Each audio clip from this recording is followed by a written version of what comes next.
তারুণ্যের স্বপ্নের নতুন বাংলাদেশ। আজকের অনুষ্ঠানে উপস্থিত আছেন আমাদের ভ্যান্ডাবাড়ির এলাকার কৃতি শিক্ষার্থী এবং আমার এলাকার গর্ব, যারা কোটা বিরোধী আন্দোলনে তাদের নিজ নিজ প্রতিষ্ঠান থেকে তাদের যে ভূমিকাটা ছিল, ব্যাপক একটি ভূমিকা ছিল। আমাদের বৈষম্য বিরোধী ছাত্র আন্দোলনের আজকে আমরা এই দিনে শ্রদ্ধা ভরে স্মরণ করছি। 650 জন নিহত হয়েছেন। তার মধ্যে রয়েছেন আমাদের রংপুরের আবু সাইদ, ঢাকার মুগ্ধ। তাদের স্মরণে আমরা শ্রদ্ধা করে স্মরণ করছি, তাদের আত্মার মাগফিরাত কামনা করছি। আমাদের এই আজকের অনুষ্ঠানে যারা উপস্থিত আছেন তাদের আমি নামগুলো বলতেছি।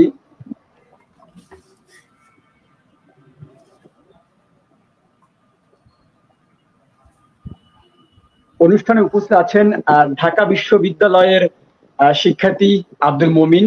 আমাদের সঙ্গে যুক্ত আছেন কুমিল্লা বিশ্ববিদ্যালয়ের আখিরুল ইসলাম এবং জাহাঙ্গীরনগর বিশ্ববিদ্যালয়ের আশরাফুল আলম, বেগম রোকেয়া বিশ্ববিদ্যালয়ের আসিফ। তো আমাদের এই যে আজকের অনুষ্ঠানে যারা অতিথি হিসেবে যুক্ত আছেন তারা আমাদের এলাকার সন্তান, ভ্যান্ডাবাড়ি অঞ্চলের কৃতি সন্তান।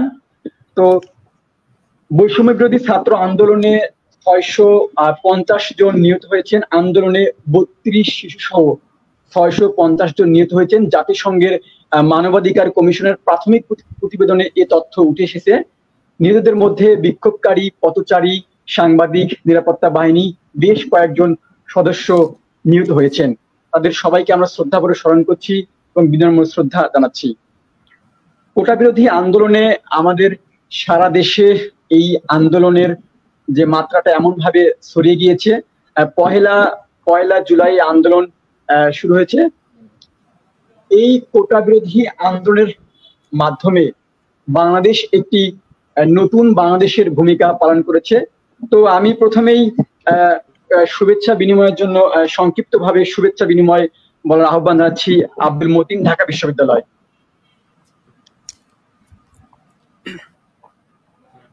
ধন্যবাদ আমাকে কথা বলার জন্য, সুযোগ দেওয়ার জন্য। আমি মোহাম্মদ আব্দুল মমিন, ঢাকা বিশ্ববিদ্যালয়। আজকে আমাদের যে অনুষ্ঠানে মূল বিষয় যে আগামীর ভবিষ্যৎ আমাদের কেমন হবে এবং তার পরিকল্পনা এবং ছাত্রদের ভূমিকা, এবং এছাড়া আমরা বলবো যে এই যে আমাদের 22-এর যে স্বাধীনতার আমরা যে স্বাদ পাচ্ছি, এইটার পিছনে যে অনেক তরুণদের যে জীবন এবং রক্তের বিনিময়ে আমরা যে এই অর্জন করেছি তার আমরা গল্প বলবো, এবং সাথে থাকবে আরো বিস্তারিত কোনো দর্শকের কোনো প্রশ্ন থাকে সেগুলো নিয়ে আমরা কথা বলবো। ধন্যবাদ আব্দুল মমিনকে। এবার এই পর্যায়ে শুভেচ্ছা বক্তব্য দেওয়ার আহ্বান জানাচ্ছি জাহাঙ্গীরনগর বিশ্ববিদ্যালয়ের আশরাফুল আলম। ধন্যবাদ আমাকে বলার সুযোগ করে দেওয়ার জন্য। আমি মোহাম্মদ আশরাফুল আলম, আমি জাহাঙ্গীরনগর বিশ্ববিদ্যালয়ে লেখাপড়া করতেছি। আজকে আমরা আলোচনা করব আমাদের ক্যাম্পাসে ঘটে যাওয়া এবং সারা বাংলাদেশে ঘটে যাওয়া অনাকাঙ্ক্ষিত একটা ঘটনা, যার পরবর্তী যেটা শুরু হয়েছিল কোটা সংস্কার থেকে, যেটার পরিণতি হয়েছে আমাদের প্রধানমন্ত্রীর অপসারণ। তো আমরা এটা নিয়ে আজকে আলোচনা করব, সকলে সাথে থাকুন। ধন্যবাদ। এ পর্যায়ে শুভেচ্ছা বক্তব্য দেওয়ার জন্য আহ্বান করছি বেগম রোকেয়া বিশ্ববিদ্যালয়ের আসিফ।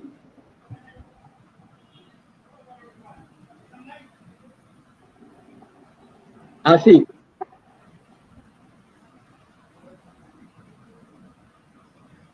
আসিফ দুঃখিত দর্শক, আসিফ হয়তো আমাদের কথা শুনতে পাচ্ছি না। আমরা পরবর্তী সময় তার সঙ্গে যোগাযোগ করবো। বাংলাদেশে ঘটে যাওয়া ছাত্র জনতার গণ অভ্যুত্থানে আমরা অবাক বিস্ময় দেখেছি। তরুণদের জাগরণের এক অবিশ্বাস্য শক্তি, কিশোর কিশোরী থেকে শুরু করে যুবক যুবতী, যারা কোনো রাজনৈতিক দলের সারথি না হয়েও অসীম সাহস আর অদম্য ইস্পিয়া নিয়ে বুলেটের সামনে বুক চিতিয়ে কাগজে আর দেয়ালে লিখে দাঁড়িয়েছে, চেয়ে দেখো এই চোখের আগুন, এই ফাগুনেই হবে দেখুন। এমন নানা উদ্দীপনা, স্লোগান আর দীপ্ত অঙ্গীকার নিয়ে কোটা বিরোধী আন্দোলনে ব্যাপক ভূমিকা রেখেছেন এই ছাত্ররা।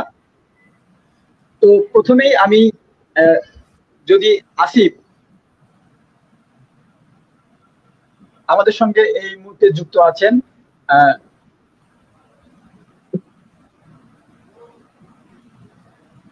আখিরুল আখিরুল আখিরুল দুঃখিত, নেটওয়ার্কের সমস্যার কারণে কুমিল্লা বিশ্ববিদ্যালয়ের আখিরুল, আমি আপনার কাছে যাব। এই যে আপনার শুভেচ্ছা বিনিময় বক্তব্যটা যদি বলেন।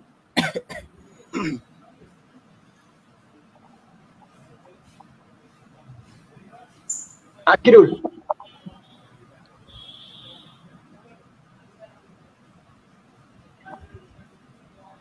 আখিরুল কথা কি শোনা যায়?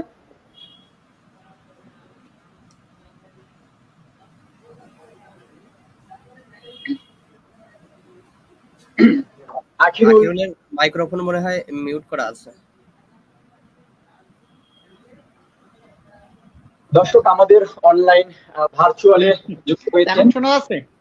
জি জি জি আখিরুল, আমরা অনুষ্ঠানে আপনার কাছে শুভেচ্ছা বক্তব্যটি আমরা শুরুতেই শুনে যাচ্ছি, দর্শকদের উদ্দেশ্যে এবং আমাদের উদ্দেশ্যে শুভেচ্ছা বক্তব্য।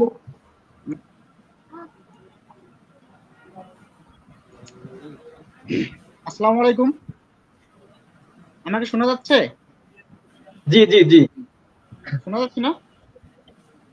জি জি আমি মোহাম্মদ আজিজুজ্জামান, আমি কুমিল্লা বিশ্ববিদ্যালয়ে আছি। আর শুভেচ্ছা বক্তব্য বলতে তো কিছু নেই, আমি জাস্ট কিছু কথা বলতে যাচ্ছি। সেটা শুধু আমার ব্যক্তিগতভাবে যে আমি কিছু বলবো তা না, সবার উদ্দেশ্যেই বলতে চাচ্ছি। আমি সেই শুরু লগ্ন থেকে এখনো অবধি পর্যন্ত যেটা দেখতে পাচ্ছি, আমাকে শোনা যাচ্ছে? জি জি আখিরুল, একটু শুভেচ্ছা বক্তব্য আমরা বলতেছি। দর্শক, আমরা অনলাইন ভার্চুয়ালে যুক্ত হয়েছি। আমাদের এলাকার যারা কৃতি শিক্ষার্থী আছে এবং এলাকার যারা আমাদের সন্তানরা আছেন, তারা বিভিন্ন পাবলিক বিশ্ববিদ্যালয়ে পড়াশোনা করছেন। আমাদের আজকের অনুষ্ঠানে যুক্ত হয়েছেন ঢাকা বিশ্ববিদ্যালয় থেকে আব্দুল মমিন, জাহাঙ্গীরনগর বিশ্ববিদ্যালয় থেকে আশরাফুল আলম এবং কুমিল্লা বিশ্ববিদ্যালয় থেকে আখিরুল ইসলাম এবং বেগম রোকেয়া বিশ্ববিদ্যালয় থেকে যুক্ত আছেন। আমরা তাকে লাইনে পেয়েছি কিন্তু আমরা তার কথা শুনতে পাচ্ছি না। নাম হচ্ছে আসিফ। এই যে আমাদের আজকের 4টি বিশ্ববিদ্যালয়ের যে 4জন শিক্ষার্থী আছে, তারা কিন্তু আমাদের এলাকার সন্তান, আমাদের গর্ব। তারা তারা এই যে কোটা বিরোধী আন্দোলনের শুরু থেকে শেষ পর্যন্ত তারা এই যে অংশগ্রহণ করেছিলেন, তাদের অবদান অতুলনীয়। তো আমরা আমাদের আজকের অনুষ্ঠান তারুণ্যের স্বপ্নের নতুন বাংলাদেশে আমরা তাদেরকে আমন্ত্রণ জানিয়েছি। আমরা আখিরুলের কাছে জানতে চাইবো কুমিল্লা বিশ্ববিদ্যালয়ের যে কোটা বিরোধী আন্দোলনে যে কুমিল্লা বিশ্ববিদ্যালয় থেকে কিন্তু এই ব্যাপক ভূমিকাটা ছিল। তো সেখানকার যে আন্দোলনের যে অভিজ্ঞতাটা, আখিরুল, আমি আপনার কাছে জানতে চাই, আপনার এই আন্দোলনের অন্যতম অভিজ্ঞতাটা কি? আপনারা দেখতে পাচ্ছেন, আপনারা তো দেখতে পাচ্ছেন 11ই জুলাই, আমি 11 জুলাই থেকে শুরু করতেছি। কারণ আমাদের যে মূল আন্দোলন শুরু হয় সেটা 1 তারিখ থেকে, হ্যাঁ, কিন্তু ততটা মূল্য পায়নি, ততটা মূল্য দেয়নি কেউ। বাট 11 তারিখে আমি বলি, 11 তারিখে আমি তখন বাসায় ছিলাম, আমি আমার গ্রামের বাসায় ছিলাম। আমার এক ছোট ভাই আমাকে মেসেঞ্জারে আমাকে কয়েকটা ছবি পাঠিয়ে দিয়ে বললো যে কুমিল্লা বিশ্ববিদ্যালয় রক্তাক্ত। আমি সঙ্গে সঙ্গে আমাদের বিশ্ববিদ্যালয় গ্রুপে আমি গিয়ে দেখলাম যে বেশ কয়েকটা পুলিশ আমাদের কুমিল্লা বিশ্ববিদ্যালয় থেকে আন্দোলন নিয়ে বের হওয়ার সময়, আন্দোলন থেকে বের হওয়ার সময় তাদেরকে সরাসরি গুলি চালায়। আমার ছোট ভাই, বড় ভাই এবং আমার অনেক ফ্রেন্ড গুলিবিদ্ধ হয়। আলহামদুলিল্লাহ কেউ মারা যায়নি। বাট ওইটা দেখার পর আমি সঙ্গে সঙ্গে একটু ভেঙে পড়ি যে আমার বিশ্ববিদ্যালয়ে আমার ছোট ভাই, বড় ভাই, আমার সহপাঠী যারা আছে সবাই এরকম পুলিশের দ্বারা গুলিবিদ্ধ হচ্ছে। তো আমি সঙ্গে সঙ্গে একটা পোস্ট করি যে যারা বাসায় আছেন তারা দয়া করে ক্যাম্পাসে চলে আসুন। আমাদের ছোট ভাই, বড় ভাই, আমাদের সহপাঠী এখন গুলিবিদ্ধ। রক্তাক্ত কুমিল্লা বিশ্ববিদ্যালয়কে বাঁচাতে, রক্তাক্ত বাংলাদেশকে বাঁচাতে সবাই এগিয়ে আসুন। আমি সঙ্গে সঙ্গে এই পোস্টটা করার পর আমি 12ই জুলাই কুমিল্লা বিশ্ববিদ্যালয়ে চলে যাই। চলে যাওয়ার পর আমি কাজী নজরুল ইসলামের 503 নং রুমে উঠি। ওঠার পর আমি সহ আমার রুমমেট সহ আরো অনেক কয়েকজন আমরা এটা নিয়ে কথা বলি যে কিভাবে আমাদের আন্দোলনটা আরো জোরালো করা যায়, কিভাবে আমরা নেক্সট কোথায় আন্দোলন করব এটা প্ল্যানিং করি। হ্যাঁ, জি জি। তারপর তবে আমরা কাজী আকিল, আমি আপনার কাছে জানতে নজরুল চাই ইসলাম যে এই যে আপনি গ্রাম থেকে উঠে আসা সবাই একজন ছেলে, কুমিল্লা বিশ্ববিদ্যালয়ে পড়াশোনা করছেন, এই যে আপনি গ্রামে এরকম কখনো তো আন্দোলনের মুখোমুখি হননি, তো এই যে একটা এত বড় আন্দোলনে আসলে আপনার কেমন প্রতিবন্ধকতা ছিল, যদি আপনি একটু বলতেন।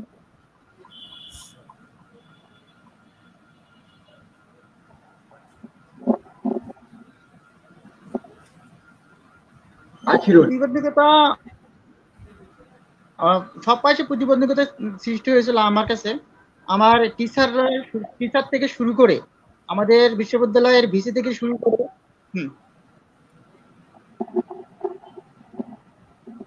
শুনতে পাচ্ছি? জি জি জি।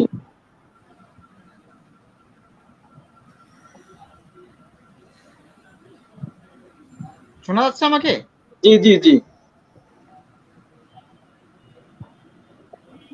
বলতেছি যে আমরা এই যে আমি যে আন্দোলন, হ্যাঁ আমি বলতে চাচ্ছি যে এটা তো অনেক প্রতিবন্ধকতা সৃষ্টি হয়েছে। আমি বলতে গেলে যে শুরু থেকে যদি বলতে যাই, আমাদের ডিপার্টমেন্টের যে যত টিচার আছে শুধু তা না, আমার ক্লাসমেট থেকে শুরু করে, আমি যে হলে থাকি হলের রুমমেট থেকে শুরু করে, হলের তাদের থেকে শুরু করে অনেক হুমকির শিকার হয়েছি। আমাকে বলা হয়েছে তুমি আন্দোলনে যাবে না, তুমি সমন্বয়কে ভূমিকা পালন করবে না, ইত্যাদি ইত্যাদি অনেক কিছু আমাকে হুমকি দেওয়া হয়েছে। বাট আমি তাদেরকে একটা কথা বলতাম যে আমি দেশের জন্য মরতে রাজি, আমি ন্যায়ের জন্য মরতে রাজি। এতটুকু আমি বলতাম তাদেরকে। হ্যাঁ, আর আপনারা জানেন যে সর্বপ্রথম ঢাকার পরেই যদি কোনো বিশ্ববিদ্যালয় ভূমিকা পালন করে আন্দোলনের ক্ষেত্রে, সেটা হচ্ছে কুমিল্লা বিশ্ববিদ্যালয়। হ্যাঁ, আমরা বাকি আমরা সবাই পরে আমরা এগিয়ে আসবে, অনেক বাট কুমিল্লা টিভি বিশ্ববিদ্যালয় চ্যানেলে, প্রথম আমরা টিভি চ্যানেলে অনলাইনে দেখেছি যে প্রথম পুলিশ যে সরাসরি গুলি করে। গোলাগুলিটা শুরু হয়, এটা আপনারা যে দেখতে আক্রমণ পাচ্ছেন, শুরু সেটা হয় হচ্ছে কুমিল্লা 11 জুলাই। বিশ্ববিদ্যালয়ে। আপনারা দেখতে পাচ্ছেন, সেটা আমিও পোস্ট করছি বা আপনার নিউজে। জি জি। আমরা আমরা সবাই দেখেছি যে প্রথম যে যে পুলিশের যে ভূমিকাটা, কঠোর ভূমিকাটা, সেটি কিন্তু পালন হয় কুমিল্লা বিশ্ববিদ্যালয়ে। তো তারপরে কিন্তু প্রথম শহীদ হয়েছেন আমাদের বেগম রোকেয়া বিশ্ববিদ্যালয়ের শিক্ষার্থী আবু সাইদ। তো আমি আহ, আসিফের কাছে যেতে চাই। আসিফ, কথা কি শোনা যায়? হ্যাঁ হ্যাঁ, জি আমি আছি। তো তারপর জি। আমরা যে আসিফের কাছে আমি জানতে চাই যে এই যে আবু সাইদ যে প্রথম শহীদ হওয়ার পর, তারপর কিন্তু সারা দেশে কিন্তু উত্তপ্ত হয়ে গেল, ছাত্ররা, জনতারা কিন্তু উত্তপ্ত হয়ে গেল, পরে কিন্তু কঠোর আন্দোলন ডাকলো। তো সেই ক্ষেত্রে এই যে রংপুরের মতো একটি জায়গায়, রংপুরের অঞ্চলে এই যে নিহতের ঘটনা ঘটলো আবু সাইদের মৃত্যুতে, তো ওখানকার আসলে আন্দোলনটা কেমন ফুটে উঠেছিল? যদি যেহেতু আপনি ওখানে সশরীরে উপস্থিত ছিলেন, আপনি একটু এই বিষয়ে বলুন। আমরা আখিরের কাছে পরে আবার আসতেছি। এখানে এখানে আন্দোলনটা বেসিক্যালি যখনই শুরু হয়, আমাদের তো আন্দোলন প্রায় জুলাই থেকেই তো শুরু। তারপর আস্তে আস্তে আন্দোলনটার বেগ পেতে থাকে। বেগ পেতে পেতে আন্দোলনটা 11 তারিখে আমরা যখন ক্যাম্পাস থেকে আর কি আন্দোলনটা বের করি, বেসিক্যালি প্রথমেই যে ঘটনাটা ঘটে, আন্দোলনের বেগটা বের হচ্ছে 9 তারিখে। আমরা যখন 9 তারিখে আন্দোলনটা ক্যাম্পাস গেট থেকে বের করতে ধরি, তখনই কিন্তু আমাদের যারা হচ্ছে দলীয় যে সমর্থক যারা ছিল আমাদের ক্যাম্পাসে, তারা কিন্তু আমাদের সেই আন্দোলনটাতে কিন্তু বাধা দেয়। বাধা দেওয়ার ফলে কিন্তু এখানে ধস্তাধস্তি 10 তারিখে একটা আন্দোলন যেটা হচ্ছে অবস্থান কর্মসূচি। এখানে ধস্তাধস্তি, সেখান থেকে আমাদের আন্দোলনটা বেড়ে যায়। তারপর যে 17 যে আন্দোলনটা হয়, আমাদের হচ্ছে আন্দোলনটা ছিল আমরা ইউনিভার্সিটি প্রথম গেট থেকে আমরা হচ্ছে আন্দোলনটা শুরু করব। কিন্তু সেখানে আমার বিশ্ববিদ্যালয়ের প্রশাসনের যে ব্যর্থতা আমি মনে করবো, ওনারা আমাদের হচ্ছে অবস্থান দেয়নি।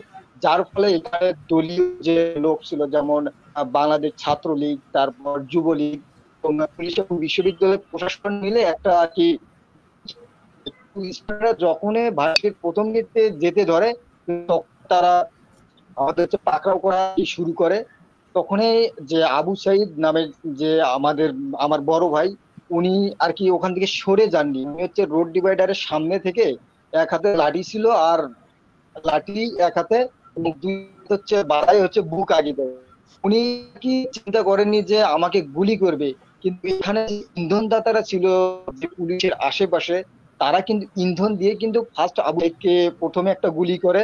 হয়তো পুলিশরা মনে করছিল প্রথম গুলি করার পর আবু সাইদ হয়তো সে সরে যাবে এখান থেকে, কিন্তু না, এই দ্বিতীয়বার এই আবু সাইদ এই গুলি খাওয়ার পর দ্বিতীয়বারও তিনি কিন্তু দুহাত মেলে কিন্তু বুক পেতে দিয়েছিল যে পুলিশের গুলির সামনে।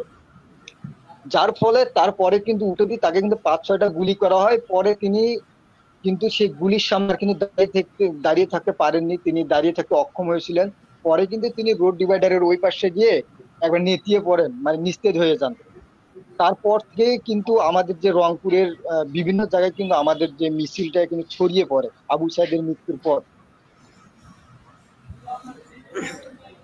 পরে তার যে বন্ধু বান্ধব ছিল তারা কিন্তু তাকে রংপুর মেডিকেল কলেজ হাসপাতালে করার আগেই কিন্তু তিনি কিন্তু প্রাণ হারান। পরে ডাক্তার তাকে মৃত ঘোষণা করে, পরে লাশ নিয়ে আবার ক্যাম্পাসে আসা হয়। তারপর থেকে রংপুরে আন্দোলনটা একেবারে পুরোপুরি শুরু হয়ে যায় আর কি, যেটা একবার পুরোপুরি সংঘর্ষ বেঁধে যায়। অনেকে হতাহত হয়েছে, আবু সাইদ ভাই ছাড়াও অনেকে হতাহত হয়েছে আন্দোলনে।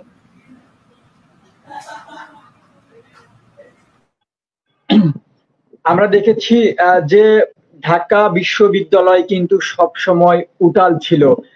পহেলা আগস্টেই কিন্তু দুঃখিত 1 জুলাই থেকে কিন্তু এই যে ছাত্র আন্দোলন, বৈষম্য ছাত্র আন্দোলন, এই দলটি কিন্তু সংগঠিত হয়। তারপর ক্রমে কিন্তু একের পর এক আন্দোলনের গতি তীব্রতা বেড়ে যায়। তো তো এই যে যে দেখো এই চোখের আগুন, এই ফাগুনে হবে দ্বিগুণ, এমন নানা উদ্দীপনার, নানা সরকার বিরোধী স্লোগানের মধ্য দিয়ে যাদের উদ্দেশ্য করে তারা এমন স্লোগান নিয়ে দাঁড়িয়েছিল, তারা তরুণদের চোখে সেই ভাষা পড়তে পারেনি, উল্টো অবজ্ঞা করতে গিয়ে গিয়ে নিজেদের ধ্বংস অনিবার্য করেছেন। যে কোনো দেশের জাতির সাফল্য, মহান অর্জন তার তরুণ প্রজন্মকে এড়িয়ে সম্ভব নয়। মানব জীবনের তারুণ্যের ভয়, সংকোচ, জড়তা এড়িয়ে বাধাহীন এবং অলঙ্ঘনীয় নিয়ামক শক্তি, অদম্য তারুণেই যে দিন শেষে তার দৃঢ়কন্যা, অসীম সাহস এবং নবসৃষ্টির উদ্দীপনা নিয়ে যে কোনো কঠিন বাধা বিপত্তিকে অতিক্রম করতে পারে। বাংলাদেশের তরুণ সমাজ ঘটে যাওয়া গণ অভ্যুত্থান সেটাকেই আবার প্রমাণ করেছে। আজ অনেকেই বলছেন যে দেশ আজকে দ্বিতীয় স্বাধীনতা পেয়েছে। তবে এই যে স্বাধীনতার যে ভূমিকাটা ঢাকা বিশ্ববিদ্যালয়ের যে যেরকম উত্তপ্ত ছিল, সেই দিক থেকে আমি ঢাকা বিশ্ববিদ্যালয়ের আব্দুল মমিন আপনার কাছে জানতে চাই যে এই যে এত বড় বড় সিদ্ধান্তগুলো আপনাদের ঢাকা বিশ্ববিদ্যালয়ের সমন্বয়করা নিয়েছিল এবং আপনিও সেখানে উপস্থিত ছিলেন, তো এই যে আপনি কেমন এদের নানা প্রতিবন্ধকতার মধ্য দিয়েও এই যে সংগ্রাম চালিয়ে গিয়েছেন, এরকম আপনাদের কেমন প্রতিবন্ধকতা ছিল যদি আপনি এটি বলতেন। ধন্যবাদ আপনাকে। প্রথমে আমি বলতে চাই যে এই কোঠা বৈষম্য আন্দোলনটা আসলে কবে থেকে আমাদের শুরু হয়েছিল। আমাদের ইতিহাস যদি আমরা দেখি তাহলে দেখবো আমরা 2013 সালে প্রথম কোঠা বৈষম্য আন্দোলন শুরু হয়েছিল। এরপরে 18তে আবার এটা শুরু হয়। 18তে যখন এইটা 2013 সালের তুলনায় যখন 18 সালে একটু বড় আকার ধারণ করলো, ওই সময় আমাদের সরকার, মাননীয় প্রধানমন্ত্রী, উনি এই কোঠা বৈষম্যটা উনি স্থগিত করে দিলেন। স্থগিত করে দেওয়ার পর ঠিক তার 6 বছর পরে, মানে 18 সালের পরে আবার 24-এ এসে উনি ওই আগের কোঠাটাকে, চট্টগ্রাম বিশ্ববিদ্যালয়ের এক ছেলে এই কোঠার বিরুদ্ধে রিট করেন। এই রিটের মামলায় উচ্চ আদালত কি করলো, এই আগের যে কোঠা বৈষম্য আন্দোলনকে উনি অবৈধ ঘোষণা করলেন। অবৈধ ঘোষণা করলেন কয় তারিখে? 5ই জুন 2024 সালে যখন অবৈধ ঘোষণা করলেন, সেই দিনেই ঢাকা বিশ্ববিদ্যালয়ের যারা লাইব্রেরিতে যারা অবস্থান করছিল, ঠিক ওই সময় তারা এই খবর যখন তাদের কাছে পৌঁছিল, তারা ওই দিনেই লাইব্রেরির সামনে তারা প্রতিবাদ জানায়। এই প্রতিবাদ জানার পর ঠিক 5 তারিখে সন্ধ্যায় যখন প্রতিবাদ জানাইলো, 6 তারিখ থেকে তার পুরো বাংলাদেশের কিছু কিছু জায়গাতে আন্দোলনটা শুরু হইল সবে মাত্র। 6 তারিখ হওয়ার পর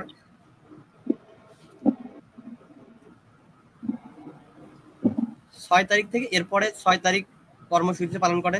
এরপর 7 তারিখ, এরপরে 10 তারিখে সরকারকে 10 থেকে 30 জুনের মধ্যে এই কোঠা বৈষম্য আন্দোলনের জন্য তাদের যে রায় দেওয়া ছিল যে আগে পূর্বের কোঠা বহাল থাকবে, এই রকম রায়কে তারা বলতেছে তারা আমরা মেনে নিলাম, কিন্তু পরবর্তীতে আপনারা এটা সংশোধন করে, এর জন্য সময় দেওয়া হয়েছিল 10 থেকে 30 জুন পর্যন্ত। এবং 30 জুন এর মধ্যে যখন উচ্চ আদালত যখন এটাকে সংশোধন করে নিল না, আমরা 1 তারিখ থেকে 1 জুলাই থেকে সারা বাংলাদেশে এটার প্রতিবাদ মিছিল জানায়। একই মানে 1 জুলাই যখন আন্দোলনটা হয়, এটা মূলত শুরু হয়েছিল আমাদের ঢাকা বিশ্ববিদ্যালয় থেকে। ঢাকা বিশ্ববিদ্যালয়, জাহাঙ্গীরনগর, চট্টগ্রাম সহ খুব অল্প পরিসরে এই আন্দোলনটা শুরু হয়। এই 1 তারিখের আন্দোলনে, এই প্রথম আন্দোলনটাতে আমি যুক্ত হয়েছি। 1 তারিখে যখন আমি আন্দোলনে যুক্ত হইলাম, আমাদের রাজু ভাস্কর্যে এই আন্দোলনটা ছিল। এই রাজু ভাস্কর্য আন্দোলনে আমি ছিলাম প্রথম কাতারে থাকায়, এটা তো সব নিউজ মিডিয়া এই ভিডিও ফুটেজ ওরা কভার করে। কভারের মধ্যে আমার ছবি ছিল এবং আমাদের বন্ধুদের ছবি ছিল। এই একটু আমার নিজের পার্সোনালিটি বলি, এই আন্দোলনে থাকার কারণে আমার কি হইলো, ওই দিনে আমরা তো ছাত্রলীগের, আমরা যারা হলে থাকি হয় বা সবাই ছাত্রলীগ, এই পরিচয়, এটাই আমাদের ট্যাগ।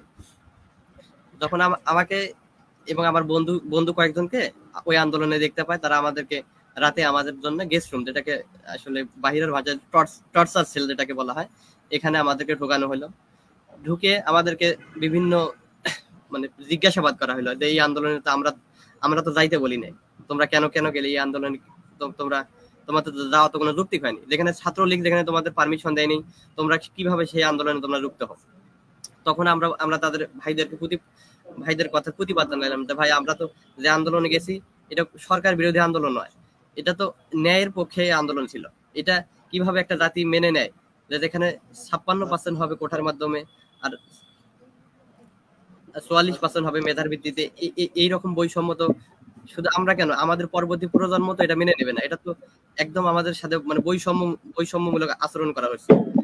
আমরা তখন এইরকম প্রতিবাদ জানালাম, তারা আমাদের পাল্টা প্রশ্ন আমাদের দিকে ছুড়ে দিচ্ছে এবং এমনকি ওরা মারক্ষিপ্ত অবস্থায় গেছে যে আমরা তোরা কি আমাদের থেকে বেশি বুঝিস, আমরা যেটা বলবো সেই পথে তোরা হাঁটবি, তোরা কোনটা ভালো কোনটা খারাপ এইটা কি তোদের বোঝার কি এখনো ক্ষমতা হয়েছে?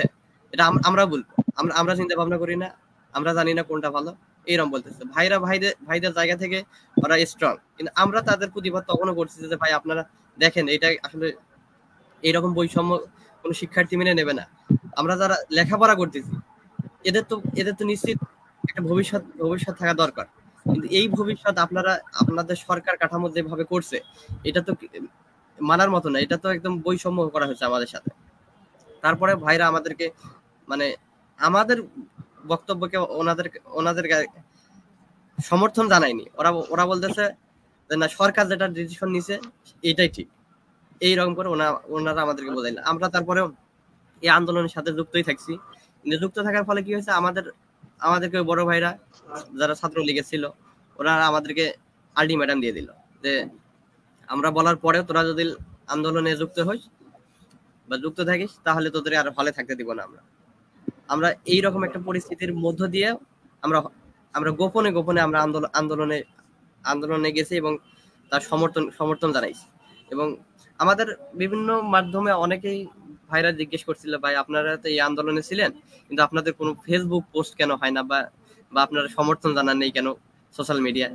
আসলে আমাদের সোশ্যাল মিডিয়াগুলো আমাদের ট্র্যাক করা হয়, আমরা ওপেনলি কোনো কিছু করতে পারি না, আমাদের ফোন এবং আদার্স কোনো কিছু থাকলে এক কথায় বলা যায় যে এই আন্দোলনে যে প্রতিবন্ধকতা যেটা হয়েছে, যেটা ছাত্রলীগ ঢাকা বিশ্ববিদ্যালয়ের শিক্ষার্থীদের উপর যে বড় একটা চাপ সৃষ্টি করছে এটাই বোঝা যায়।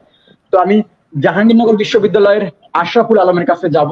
তো আশরাফুল আলম, এই যে ঢাকা বিশ্ববিদ্যালয় আন্দোলনের যখন সূত্রপাত সারা দেশে ছড়িয়ে ছিটিয়ে যায়, জাহাঙ্গীরনগর বিশ্ববিদ্যালয়ে কিন্তু অনেক অনাকাঙ্ক্ষিত ঘটনা ঘটেছে, সেই সঙ্গে শিক্ষক লাঞ্ছিত হয়েছে, তারপর যে তাদের উপর যে হামলা হয়েছে, সেই দিক থেকে জাহাঙ্গীরনগর বিশ্ববিদ্যালয়ে আসলে কি ঘটেছিল যদি আপনি বলতেন, এবং আপনার ওখানে উপস্থিত থেকে আপনি কেমন দৃশ্য দেখেছেন সেই বিষয়ে যদি বলতেন। ধন্যবাদ মেহেদি আমাকে বলতে সুযোগ করে দেওয়ার জন্য। আসলে জাহাঙ্গীরনগরের আমাদের যে এই আন্দোলনটা হয়েছিল সে সময় যে কি মর্মান্তিক ঘটনা ঘটছে এটা আমরা সকলে অনলাইনে দেখতে পাইছি, ফেসবুকে বলি বা বিভিন্ন খবরে আমরা দেখতে পাই। আসলে জাহাঙ্গীরনগরের এই ঘটনাটা নিতান্তই মর্মান্তিক ছিল, এই কারণে জাহাঙ্গীরনগরে অনেক পরিমাণ 200-র উপরে আমরা দেখতে পাই যে 200-র উপরে মানুষ আহত হয়েছে, সেখানে শিক্ষকরাও আহত হয়েছে। আর আমাদের এক শিক্ষক, এটা বলে রাখি, এক শিক্ষকের চোখে মানে স্ক্রিনটা ঢুকে গেছে, এক চোখ অন্ধ, মানে ব্লাইন্ড বলতে পারি। আসলে এই আন্দোলনটা কেন শুরু হয়েছে, কেন মানে এটার উদ্ভবটা কোথা থেকে হলো, এটা দিয়ে আমি শুরু করতে যাচ্ছি। আমরা জানি 5 সেপ্টেম্বর 1974 সালে ইন্টারিম রিক্রুটমেন্ট রুলস এর মাধ্যমে আমাদের হচ্ছে এই কোটা সংস্কার আন্দোলনটা মুজিবের আমলে হয়েছিল। কোটা সংস্কার করা হয়েছিল, সেখানে 30% ছিল মুক্তিযুদ্ধ কোটা, আমরা জানি 10% ছিল কি নির্যাতিত নারী কোটা, এবং 40% ছিল জেলা কোটা, 80% কোটা ছিল। এটা ছিল 5 সেপ্টেম্বর। কিন্তু আমাদের সংবিধান কিন্তু গৃহীত হয় 4 নভেম্বর 1972 সালে। তার মানে কি 2 মাস আগে এটা খসড়া করা হয়েছিল, বাট আমাদের এই কোটা কিন্তু সংস্কার করা হয়নি, সংবিধানে কিন্তু এটা লিপিবদ্ধ করে না। তাহলে যে জিনিসটা আমাদের সংবিধানে লিপিবদ্ধ না, সেটা কতটুকু বৈধ, এটা আমার বুঝে আসে না আসলে বিষয়টা এমন। আরেকটা বিষয় হচ্ছে, এখানে সরকার প্রথমে একবার বললো 2018 সালে যে তিনি হচ্ছে প্রধানমন্ত্রী নিজে বলছে যে কোটা রাখার দরকার নেই, কোটা নিয়ে এত সমস্যা হচ্ছে, কোটা কেন থাকবে। পরবর্তীতে কিন্তু প্রধানমন্ত্রী নিজেই বলছে কোটা দরকার, কোটা হচ্ছে রাখতে হবে। কোটা হচ্ছে রাজাকারের, মানে কোটা মুক্তিযোদ্ধা বাচ্চারা হয় না, রাজাকারের নাতিপুতিরা হয়, এভাবে কথাটা বলছে, যেটা নিয়ে আরো হচ্ছে আন্দোলন হয়েছে। বিষয়টা এটা ঘটছে, এবং যেহেতু সংবিধানে মানে খুব স্পষ্ট ভাবে বলে দেওয়া আছে যে সংবিধানের 6টি জায়গায় বিধিবদ্ধভাবে বৈধভাবে বলে দেওয়া আছে যে রাষ্ট্রের সকল নাগরিক সমান সুযোগ সুবিধা পাবে। 19 নম্বর অনুচ্ছেদে বলে দেওয়া আছে, 27 নম্বর অনুচ্ছেদে বলে দেওয়া আছে, 28 নম্বর অনুচ্ছেদে বলে দেওয়া আছে, 29 নম্বর অনুচ্ছেদে বলা আছে। তাহলে সংবিধানে যেটা থাকে সেটাই তো আমাদের কাছে বৈধ, তাই তো? এবং সংবিধানে যেটা থাকবে না সেটা অবৈধ। তার মানে কি এটা বোঝা যাচ্ছে যে কোটা সংস্কারটা অবশ্যই অবৈধ কিছু একটা ছিল, কোটা তো বৈধ আকারে নাই, সংবিধান তো এটা নাই। তার মানে সরকার চাইলেই কোটাটা বসাচ্ছে, তাই চাইলে তুলে নিচ্ছে, এমন একটা জিনিস হয়ে যাচ্ছে। আর দ্বিতীয় কথা হচ্ছে, আমাদের এই কোটা সংস্কারের দাবিতে নিয়ে যে আমরা আন্দোলন শুরু করলাম, এটা কি আমাদের যৌক্তিক ছিল কিনা? কেন যৌক্তিক? এই কারণে যৌক্তিক, কারণ এটা আমাদের সংবিধানে লিপিবদ্ধ নেই যে মুক্তিযোদ্ধাদের কোটা দিতে হবে, এরকম কিছু একটা আমাদের সংবিধানে লিপিবদ্ধ নেই। যার কারণে এটা হচ্ছে আমাদের আন্দোলনটা অবশ্যই যৌক্তিক ছিল, আর তাদেরটা অযৌক্তিক ছিল। এবং এই আন্দোলনটা যখন আমরা হচ্ছে শুরু করলাম, আন্দোলনে আমরা দেখতে পাই যে আন্দোলনে একটি পর্যায়ে, প্রথম অবস্থায় তো আন্দোলন তো স্বাভাবিক মানে খুব মানে স্বল্পতাই ছিল, তারপরে কিন্তু গভীরে চলে যায়। এবং এক পর্যায়ে আমি দেখতে পাই যে আন্দোলনটা আসলে সরকারের সাথে হচ্ছে না, আন্দোলনটা হচ্ছে ছাত্রলীগের সাথে, সাধারণ শিক্ষার্থী ভার্সেস ছাত্রলীগ, এমন একটা অবস্থা হয়ে গেছে। কেন? আমরা দেখতেছি আন্দোলন এক পাশ দিয়ে আমরা সাধারণ শিক্ষার্থী করতেছি, অন্য পাশ দিয়ে ছাত্রলীগরা আন্দোলন করতেছে। এবং আমাদের যে ঘটনা ঘটে 15ই জুলাই রাত্রে মানে রাত আনুমানিক 12টা 12:30 এই সময় ঘটনাটা ঘটে। ছাত্রলীগরা কি করছে, ওরা 4টা পিক আপ করে, মানে টোকাই, আমরা তো টোকাই পরিচিত, টোকাই হচ্ছে ভাড়া করে নিয়ে আসছে, লাঠি সোটা নিয়ে, দেশীয় অস্ত্রগুলো নিয়ে এসে আমাদের উপর হামলা করছে। সেই হামলায় যে টিচার গুলো আহত হয়েছে, এই টিচার গুলো ওখানে যদি না থাকতো, তাহলে আমাদের শিক্ষার্থীর কিছু প্রাণ হানি হইতে পারতো। এই শিক্ষকরা ছিল বিধায় সেখানে শিক্ষার্থীরা কিন্তু বেঁচে গেছে। তাহলে এখানে শিক্ষার্থীদের অভিভাবক যারা, তা তো অবশ্যই আন্দোলন মানে শিক্ষার্থীদের বাঁচানোর জন্য আসবে, এটাই স্বাভাবিক। কিন্তু আমরা দেখতে পাই যে আমাদের জাহাঙ্গীরনগর বিশ্ববিদ্যালয়ে ভিসির কোনো অবদান ছিল না এখানে। ভিসি শিক্ষার্থীদের অনিরাপদে রাস্তা একটা হয়ে গেছে। তাহলে যে ইউনিভার্সিটিতে ভিসি কোনো আস্থা দিতে পারে না, সেটা কতটুকু নিরাপদ জায়গা, এটা আসলে আপনাদের কাছে আমি রেখে গেলাম বিষয়টা। এটা হচ্ছে, আর আমাদের হচ্ছে আন্দোলনে সেই রাতে মানে তারা পুলিশ যেটা ছিল, পুলিশ কি করলো, ছাত্রলীগের পক্ষ নিয়ে আমাদের কিন্তু বিপক্ষে দাঁড়িয়েছিল। তাহলে একটা দেশের সামরিক বাহিনী যারা আমাদের সেভ করবে, তারাই আমাদের বিপক্ষে দাঁড়িয়েছে। কিসের চাপে? সরকারের চাপে। সরকার বলছে ছাত্রলীগকে, ছাত্রলীগ হচ্ছে তাদেরকে বুঝাই ফেলছে। এরকম একটা অবস্থা, যার পরিপ্রেক্ষিতে আমাদের 250+ স্টুডেন্ট আমাদের মেডিকেলে ভর্তি হতে হয়েছে, তবে প্রাণহানি কারো ঘটেনি। এই মর্মান্তিক কাহিনীতে সেই রাতে আমরা কেউ ঘুমাইতে পারিনি, কারণ আমরা ভাবছিলাম হলে এসে অ্যাটাক করতে পারে। মানে আমরা কেউ নিশ্চিত ছিলাম না যে আমরা এখানে একটা নিরাপদে থাকতে পারবো। একটা সেকেন্ডের জন্য আমাদের ওখানে নিরাপদ আস্থা ছিল না। প্রতিটা রাস্তার প্রতি কোনায় কোনায় আমরা দেখতে পাই যে রক্ত, ব্লাড, তরুণের ব্লাড, বুঝছেন? তো এটা কতটুকু একটা দেশে তরুণের ব্লাড রাস্তায় পড়ে আছে, এটাই কথা ছিল। আমাদের কথা কি ছিল? আমরা টেবিলে বসে থাকবো, সেই জায়গায় আমরা রাস্তায় নেমে গেছি। কি জন্য নামে গেছি? এই কোটার জন্য। আর কোটাটা সংবিধানে কিন্তু লিপিবদ্ধ ছিল না। যেটা সংবিধানে না, সেটা অবশ্যই অযৌক্তিক। আর আমাদের আন্দোলন অবশ্যই যৌক্তিক। আর সেই রাতে যে কাহিনীটা ঘটলো, সেটার জন্য যে আমার একটা কথা বলে রাখি, সেই রাতটা আমার 1 সেকেন্ডের জন্য মনে হয়নি যে পরের দিনটা আমি দেখতে পাবো। এত বড় আক্রমণ, এত মানুষ নিয়ে আসছে, এই মানে বিভিন্ন অঞ্চল থেকে ছাত্রলীগ নেতারা আসছে, এসে আমাদের উপর অ্যাটাক করতেছে। মানে আমার কখনো মনে হয়নি পরের সকালটা আমার জন্য, মানে পরের সকালে সূর্যটা আমি দেখতে পাবো। এমনটা ভয়ানক রাত ছিল সেদিন। তো আমি এটাই বলার ছিল যে আমাদের এই জাহাঙ্গীরনগর হ্যাঁ, ধন্যবাদ দর্শক। আপনারা সঠিক ছিল। ধন্যবাদ। আমরা আবারও আসবো আপনার কাছে। তারুণ্যের স্বপ্নের নতুন বাংলাদেশ আমাদের আজকের অনুষ্ঠানে 4 জন ব্যক্তি, 4 জন আমাদের মধ্যমণি অনুষ্ঠান আছেন। তো আমাদের লেখাটি সন্তান, আমাদের ভান্ডাবাড়ি সন্তান, জাহাঙ্গীরনগর বিশ্ববিদ্যালয়ের আশরাফুল আলম, কুমিল্লা বিশ্ববিদ্যালয়ের আখিরুল ইসলাম, ঢাকা বিশ্ববিদ্যালয়ের আব্দুল মমিন এবং বেগম রোকেয়া বিশ্ববিদ্যালয়ে আছেন আসিফ। তো এই যে আজকে তারুণ্যের স্বপ্নের নতুন বাংলাদেশ, যদি আমি আখিরুলের আপনার কাছে যদি প্রশ্ন রাখি যে দেশপ্রেম ও একটা মানুষের শক্তি, এইটা আপনি আপনার এখানে আপনি শুনতে পাইনি, রিপিট করুন প্লিজ। দেশপ্রেম একটা ও মানুষের শক্তি, এই শক্তিটাকে কাজে লাগিয়ে তারুণ্যের যে স্বপ্নের নতুন বাংলাদেশ, তারা কিভাবে কাজে লাগাতে পারে মনে করেন? আমি শুনতে পাচ্ছি না, শোনা যাচ্ছে না। আখিরুল, আপনি শুনছেন? হ্যাঁ, এখন বলেন। হ্যাঁ, সজাগ। আমি চাই যে দেশপ্রেম ও একতা ও এই শক্তিকে কাজে লাগিয়েই এই যে আন্দোলনটি ছাত্ররা কি শুধু ছাত্রদের সংযুক্ত শুনছে, নাকি যারা দেশপ্রেমিক আছেন, যারা সাধারণ মানুষ আছেন, তারা হচ্ছে একতা শক্তি প্রয়োগ করে এই আন্দোলনটাকে সফল করেছে? কি আপনি কি মনে করেন?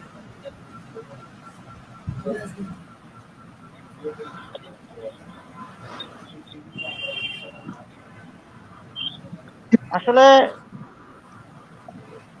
আমরা যে আন্দোলন অংশগ্রহণ করছি, সেটা শুধু ছাত্ররা যা অংশগ্রহণ করছে তা না, এখানে বিশেষ ভূমিকা পালন করছে সাধারণ যে জনগণ। হ্যাঁ, তাদের ভূমিকা ছিল অপরিসীম। আমরা উদাহরণ হিসেবে যদি বলা যায়, যখন পুলিশ, বিজিবি, আদার বাহিনীরা যখন আমাদের উপর টিয়ার শেল অথবা গুলি চালায়, তখন কিন্তু আমরা সবাই স্টুডেন্ট, দেখা যাচ্ছে সবাই কোনো না কোনো পাশে অজ্ঞান হয়ে আছে। তখন কিন্তু আমাদের পাশে সেই সাধারণ মানুষরাই এগিয়ে আসে, আমাদের পাশে এগিয়ে আসে। তারা আমাদের টেক কেয়ার করে, তারা আমাদেরকে আবার সাহায্য করে। আমি যদি বলা যায় যে আমাদের আন্দোলনের ক্ষেত্রে সবচেয়ে বেশি ভূমিকা পালন করছে সাধারণ মানুষজন, যারা টিয়ারশেলের গুলি খাইছে, যারা টিয়ারশেলে নিজে ভুক্তভোগী, তারা বলতে পারবে যে আসলে সাধারণ মানুষ কতটা আমাদের জন্য ভূমিকা পালন করছে। আর যদি বলতে হয়, তাহলে তারপরে যদি ভূমিকা পালন করে, সেটা হচ্ছে আপনার যে সাধারণ ছাত্রছাত্রীর পাশে যারা অভিভাবক আছে, তাদের ভূমিকা, তাদেরকে আমি আমাদের অন্তঃস্থল থেকে ধন্যবাদ জানাচ্ছি। তারা আমাদেরকে সাহস জুগিয়েছে। তারা কখনো বলেনি যে বাবা তুমি আন্দোলনে যেও না, তারা এই কথাটা কখনো বলেনি। তারা সবসময় আমাদের প্রতি দোয়া রেখেছেন, তারা আমাদের সাহস জুগিয়েছেন, আমাদের দেশপ্রেমের প্রতি কিভাবে ভালোবাসা থাকতে হয় তা আমাদের শিখিয়েছেন। তো অ্যারাউন্ড সবাইকে ধন্যবাদ জানাচ্ছি আমার পক্ষ থেকে, এবং সবাইকে অনুরোধ করব, যেখানে অন্যায় সেখানে যেন ছাত্র সমাজ এগিয়ে আসে, যেখানে অন্যায় সেখানে যেন প্রতিরোধ করার জন্য সবাই উঠে আসে, সবাই যেন সোচ্চার হয়। সেই সুকান্ত ভট্টাচার্য 18 বছর বয়সের কবিতাটা যেন প্রত্যেকটা শিক্ষার্থীর মনে সবসময় লেগে থাকে, এটাই আমার অনুরোধ।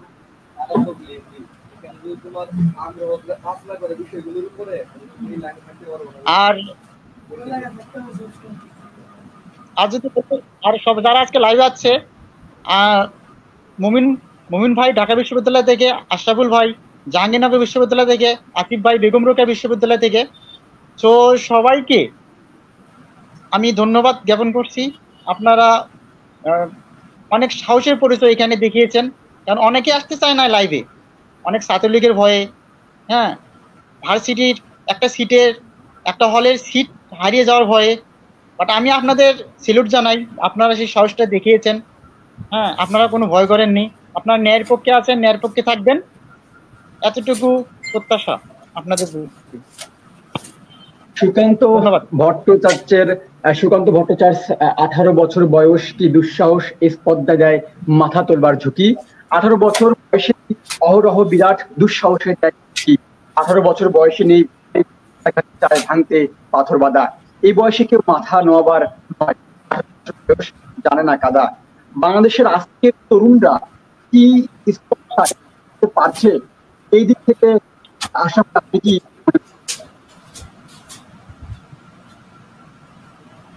বুঝিনি, আচ্ছা, লাস্ট লাস্ট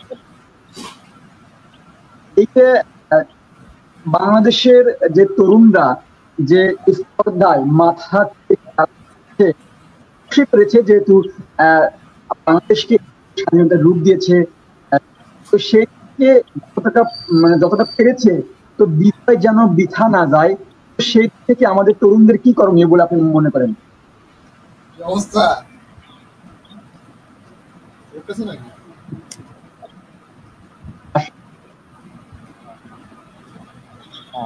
ধন্যবাদ। আম, আসলে এটা একটা যৌক্তিক কথা, যেখানে তারা এত সাহসিকতার পরিচয় দিয়েছিল, এটা যাতে বৃথা না যায়। কেন তারা যে এত তাদের জীবন উৎসর্গ করলো, আবু সাইদের মতো মানুষ, মুগ্ধের মতো মানুষ, তারা যে তার মানে সাইদের নিহত হওয়ার পরেই কিন্তু সারা দেশ কিন্তু উত্তপ্ত হয়ে গেছে। এটাই। আবু সাইদ কিন্তু প্রথম শহীদ, আর আবু সাইদের জন্যই রংপুরকে বিশ্ব আজকে চিনেছে। এই আবু সাইদের এই তার এই অবদান সারা বাংলাদেশের মানুষ সারা জীবন মনে রাখবে। এটাই বলতে চাচ্ছিলাম, তারা যে যে সাহসিকতার পরিচয় দিয়েছে, এই সাহসিকতার পরিচয় যদি আমরা প্রতিটা স্টেপে, সরকারের প্রতিটা স্টেপে দিতে পারি, তাহলে কখনো দুর্নীতি বলে জিনিসটা থাকবে না বাংলাদেশের কোনো সেক্টরে। আমরা কিন্তু সরকার পতনের পর দেখছি প্রতিটা জায়গায় দুর্নীতি লেগে আছে, এবং পরবর্তীতে এটা প্রকাশ হয়েছে। যতক্ষণ একটা সরকার ক্ষমতা থাকে ততক্ষণ কিন্তু তার দুর্নীতি প্রকাশ পায় না। ক্ষমতার ভয় হইতে পারে, অন্য কোনো ভয় হইতে পারে, কিন্তু যখন হচ্ছে সরকার পতন ঘটে তখন কিন্তু তার দুর্নীতির বিষয়টা ফুটে আসে। এবং তারুণ্যের সাহসটা কিন্তু আমরা লক্ষ্য করছি। তারুণ্যরা যেভাবে সাহসিকতা পরিচয় দিয়েছে, তারা কিন্তু দুর্নীতির বিপক্ষে, অন্যায়ের বিপক্ষে দাঁড়িয়েছে, এবং তারা এটাতে সফলও হয়েছে। জীবন উৎসর্গ করছে অনেক তারুণ্য, তারপর তারা সফল হয়েছে। এবং এই তারুণ্যের সফলতাটা যদি আমরা এই তারুণ্যের সফলতাটা যদি আমরা মূল্য দিতে চাই, তাহলে এই ন্যায়ের পক্ষে আমাদের থাকতে হবে, ন্যায়টাকে বাংলাদেশে বাস্তবায়ন করতে হবে। এবং এই ন্যায়ের পক্ষে গিয়ে কখনো ভয় করা যাবে না। এবং এটা যদি আমাদের আইনের বিপক্ষে চলে যায়, আইনের বিপক্ষে গিয়ে আমাদের ন্যায়ের পক্ষে দাঁড়াতে হবে। একটা সরকার ক্ষমতায় আছে যে তার ন্যায়টাকে আমরা তার অন্যায়টাকে আমরা তুলে ধরবো না, এমনটা করা যাবে না। এমনটা করলে আমাদের এই আসলে এতদিনের প্রচেষ্টায় নতুন বাংলাদেশ আসলে সার্থক হবে না। কারণ যে সাহসটা যা দেখিয়েছে, এই সাহস ছিল ন্যায়ের পক্ষের সাহস। ন্যায়কে দেখিয়েছে, বাংলাদেশে ন্যায় প্রতিষ্ঠা হবে, অন্যরা প্রতিষ্ঠিত হবে। এবং এই 52 সাল থেকে যে ছাত্ররা যেভাবে জীবন দিয়ে এসছে, এবং ন্যায়ের পক্ষে জীবনটা দিয়েছে। যে ন্যায়ের পক্ষে জীবন দিতে গেলে সাহসিকতা একটা বড় ফ্যাক্ট, এবং সাহসিকতার প্রয়োজন আছে প্রতিটা মানুষের মধ্যে। এবং আমরা এই সাহসিকতা দেখাবো আমরা প্রতিটা স্টেপে, লাইফের প্রতিটা স্টেপে আমরা এই সাহসিকতা দেখাবো। আমাদের জীবনের প্রতিটা জায়গায় যদি এটা আমাদের সরকারের বিপক্ষে চলে যায়, আমাদের সাহস থাকতে হবে, তাহলে আমরা এটা বাস্তবায়ন করতে পারবো এবং ন্যায়টাকে মূল্য দিতে পারবো। তারুণ্যের জীবনের তারা যে রক্ত ঝরিয়েছে, তার মূল্যটা তখনই আমরা দিতে পারবো, যখন আমরা এই ন্যায়টাকে বাস্তবায়ন করতে পারবো। এবং তাদের আমাদের যে দাবি দেওয়া যদি ন্যায় হয়, এটা বাস্তবায়ন করাটা আমাদের বাস্তবায়ন করা বাধ্যতামূলক, এবং সকলকে এখানে এগিয়ে আসতে হবে। এটা কোনো ভয় করা যাবে না, তখন এটা মূল্যায়িত হবে আমি বলে মনে করছি। বেগম রোকেয়া বিশ্ববিদ্যালয়ের আব্দুল্লাহ আসিফ, আপনি কি আছেন, লাইনে আছেন?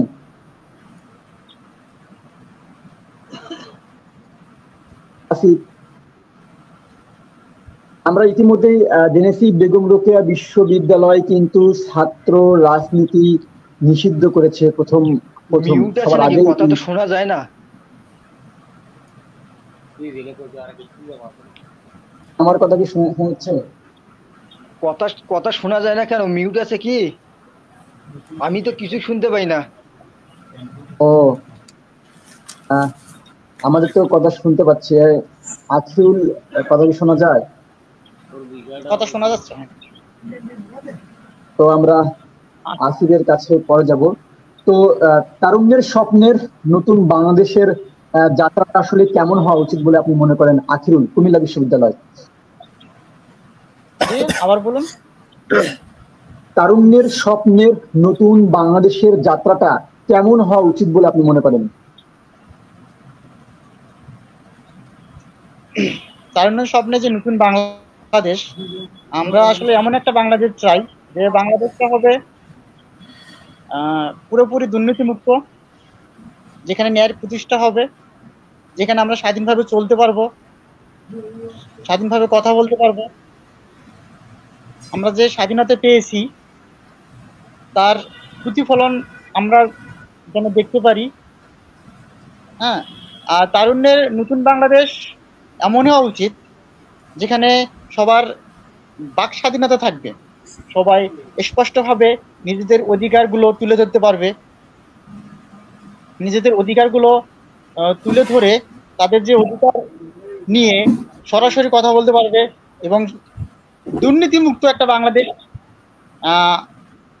প্রত্যেকটা নতুন জেনারেশন চায়, এটাই। আর ছাত্র সমাজে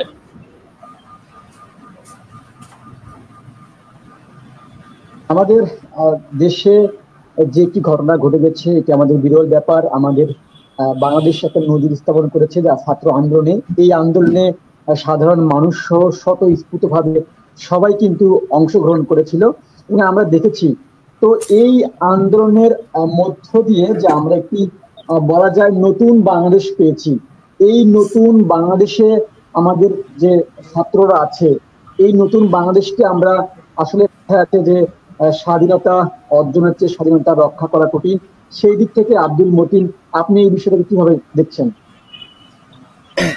ধন্যবাদ মেহেদী। আমরা আসলে বলতে চাই নতুন বাংলাদেশ তৈরি করব, বিষয়টা এরকম না। নতুন বাংলাদেশ তৈরি করার আমাদের দরকার আছে বলেও আমি মনে করি না। আমাদের যে সংবিধান আছে, এই সংবিধান অনুযায়ী যদি আমাদের দেশ পরিচালনা করা হয়, তাহলেই আমরা একটা নতুন বাংলাদেশ পাবো, মনে করব যে আমরা নতুন একটা বাংলাদেশ পেয়েছি। কিভাবে? আমরা এই গত 16 বছরে আমরা কথা বলতে পারি নাই, আমরা নিজের মতো করে কথা বলতে পারিনি। নিজের যেটা ভালো এবং মন্দ, কোনটা ন্যায় কোনটা অন্যায়, এই কথাটা আমরা বলতে পারিনি। কেন? আমরা যদি ন্যায়ের পক্ষে কথা বলি এবং এই কথাটা যদি কোনো দলের বিপক্ষে যায়, অর্থাৎ আওয়ামী লীগের বিপক্ষে যায়, তাহলে তাদেরকে বাড়ি থেকে ধরে নিয়ে যাওয়া হয়। অথচ আমাদের সংবিধানের দিকে যদি আমরা তাকাই, তাহলে আমাদের সংবিধানের 39 নম্বর অনুচ্ছেদের 1 নম্বরে বলা হয়েছে চিন্তা ও বিবেকের হচ্ছে স্বাধীনতা থাকবে। একজন নাগরিকের যদি চিন্তা এবং বিবেকের অর্থাৎ কথা বলার স্বাধীনতা থাকে, তাহলে তো আমি সরকারের সমালোচনা করতে পারবো। তাহলে আমাদের দেশে আমরা গত 16 বছরে আমরা কিন্তু কারোর সমালোচনা করতে দেখিনি। যদিও কেউ করেছে, তাহলে তাদেরকে ধরে নিয়ে যাওয়া হয়েছে। এইটা কেন হবে? এইটা যদি আমরা আগামী যে বাংলাদেশ কল্পনা করতেছি, এইটাই যদি আমাদের বাস্তবায়ন হয়ে যায়, তাহলে আমরা নতুন বাংলাদেশ পাবো। ধর্মীয় স্বাধীনতা যদি আমরা দেখি, মানে ধর্মীয় স্বাধীনতা আমাদের সংবিধানে কিন্তু বলা আছে। সংবিধানের 39 নম্বর অনুচ্ছেদের খতে বলা আছে যে বাংলাদেশের নাগরিক হয়ে যে কোনো ধর্ম সে পালন করতে পারে, তাই এখানে কোনো বাধা দেওয়া হবে না। অথবা ধর্মীয় আলোচনার কথা আরো বলা হয়েছে, এটা এই যে আমরা যে সম্পত্তি দেখছি, দাঙ্গা হাঙ্গামা দেখতেছি, যে সংখ্যালঘুদের উপর অত্যাচার দেখতেছি, এইটা কেন আমাদের হচ্ছে? এইটা তো আমাদের সংবিধানে এটা লেখা আছে যে সংখ্যালঘু কিংবা সংখ্যাগুরু এদের কোনো ভেদাভেদ করা যাবে না। এইটা আমাদের সংবিধানটাই যদি আমরা প্রয়োগ করি, তাহলে এখন যে আমরা যদি এই সংবিধানটাই প্রয়োগ করি, এই অনুচ্ছেদটা প্রয়োগ করি, তাহলে আগামীতে তো আমাদের দেশ এমনিতেই আগের থেকেই ভালো হয়ে যাবে। চলাফেরার যে স্বাধীনতা আমাদের বলা হয়েছে 36 নম্বর অনুচ্ছেদে বলা আছে, আমরা চলাফেরা করতে পারি। আমরা যে এই গণ আন্দোলনে গেছি, আমরা আন্দোলনে দেখেছি মানুষকে রাস্তা থেকে ধরে নিয়ে গেছে, অথচ নিরপরাধ মানুষ রাস্তা থেকে ধরে নিয়ে গেছে। কেন ধরে নিয়ে যাবে? এটা তো আমাদের সংবিধানকে লঙ্ঘন করা হয়েছে। সংবিধানের এই আইনটা বাস্তবায়ন হবে। এইরকম যে আইনগুলো আমাদের আছে, এই আইনগুলো বাস্তবায়ন হয়ে গেলে আমরা দেখতে পাবো যে আগামীর বিশ্ব আগের থেকে অনেক সুন্দর হবে। আরেকটা অনুচ্ছেদের কথা আমি বলতে পারি, যে সরকারি চাকরির ক্ষেত্রে চাকরির নিয়োগের ক্ষেত্রে সমতা, এই যে সমতা যদি থাকে আমাদের সরকারি চাকরির ক্ষেত্রে নিয়োগের সমতা, আমাদের যে বৈষম্য বিরোধী আন্দোলনের যে প্রধান যেটা সমস্যা ছিল এই আমাদের অনুচ্ছেদের এই বিষয়টা নিয়ে, তাহলে সরকারি চাকরির ক্ষেত্রে যদি সমতা আমাদের যদি থাকতো তাহলে এই ঝামেলাটা আমাদের মনে সরকার পতনও আজকে হইতো না। যদি মেধার ভিত্তিতে আমাদের চাকরি হইতো তাহলে কি আজকে সরকার পতন হইতো? আমরা যে প্রথম যে দাবিটা ছিল যে কোটা সংস্কার আন্দোলনটা আমাদের কোথা থেকে আসলো? যখন সরকার আমাদেরকে এই সরকারি চাকরির ক্ষেত্রে সরকারি চাকরির নিয়োগের ক্ষেত্রে যখন বৈষম্য সৃষ্টি করা হয়েছে, তখন আমাদের দেশে এই 1 দাবি থেকে 4 দাবি, 4 দাবি থেকে 9 দাবি, 9 দাবি থেকে আবার 1 দাবিতে আমরা আসলাম। কেন আসলাম? যখন আমাদের ওই সরকার প্রধান যখন দুর্নীতি করার একটা সুযোগ, কোঠা যখন একটা দেশের মধ্যে কোঠা থাকে, হ্যাঁ কোঠা ভালো, কিন্তু এটা স্থান কাল সাপেক্ষে। কিন্তু আমাদের দেশে যে কোঠা পদ্ধতি, এইটা মূলত কোনো এক শ্রেণীকে বিশেষ সুবিধা দেওয়ার জন্য। কোনো এক শ্রেণী বলতে আমরা ওই পাহাড়ি বা ক্ষুদ্র নৃগোষ্ঠীদেরকে সুযোগ সুবিধা দেওয়ার জন্য না, এটা মূলত দলীয় সুযোগ সুবিধা দেওয়ার জন্য আমরা কোঠাটাকে আমরা রাখছিলাম আমাদের দেশে। এটা সরকার নিজে ব্যবহার করে তার নিজের দলের লোককে সরকারি চাকরিতে ইনক্লুড করার জন্য মূলত এই কোটাটার পক্ষে ওরা লড়াই করছিল। কোটা থাকবে কাদের জন্য? যারা পিছিয়ে পড়া, আমাদের সংবিধানে যারা ছিল পিছিয়ে পড়া জাতিগোষ্ঠীর জন্য। পিছিয়ে পড়া জাতিগোষ্ঠী মানে কে? যারা যুদ্ধ করেছিল তাদের নাতিপুতি কি পিছিয়ে পড়া? ওরা কোন দিক থেকে পিছিয়ে পড়ছিল? ওরা একজন শ্রমিক মাসে 10 থেকে 15,000 টাকা করে ইনকাম করতে পারে, অথবা তারও কম। একজন প্রাইমারি চাকরিধারী, ওনার বেতন হচ্ছে 17,500 টাকা। আর একজন মুক্তিযোদ্ধা, ওনাকে দেওয়া হয় 20,000 টাকা করে প্রতি মাসে ভাতা দেওয়া হয়। তাহলে উনি কিভাবে পিছিয়ে পড়া হতে পারে? একজন সাধারণ নাগরিকের থেকে উনি অনেক সুযোগ সুবিধা পেয়ে থাকে। এরপরে আমরা তাদেরকে পিছিয়ে পড়া জাতিগোষ্ঠীর কাতারে ফেলে তাদের সন্তানাদিদের আমরা হয়তো কোঠা দিয়ে যাচ্ছি। এটা কি বৈষম্য না? এটা তো সরকার, এটা তো আমাদের সংবিধানের লঙ্ঘন। সংবিধানের এখানে বলছে যে সরকারি চাকরিতে সকলের সমান অধিকার থাকবে, সমতা থাকবে। তাহলে আমরা এইদের গত 16 বছরে এই আইনগুলো আমাদের অনুচ্ছেদ, আমাদের সংবিধানকে লঙ্ঘন করা হয়েছে। আমরা দেখবো যে আগামীতে যদি আমাদের সংবিধানটাই আমরা বাস্তবায়ন করতে পারি, তাহলে আমাদের দেশে নতুন একটা দেশ, একটা বিনির্মাণ হবে। আমরা সাম্প্রতিক দেখতে পাচ্ছি যে ওই যমুনা টিভি চ্যানেলের যিনি উপস্থাপিকা আছে নিকোলা, উনি অনেক কথা বলতেছে, অনেক কটাক্ষ করে কথা বলতেছে। এই যে 16 বছর আগে উনি কোথায় ছিল? উনি তো এই 16 বছর আগে কথা বলার সুযোগ পায়নি।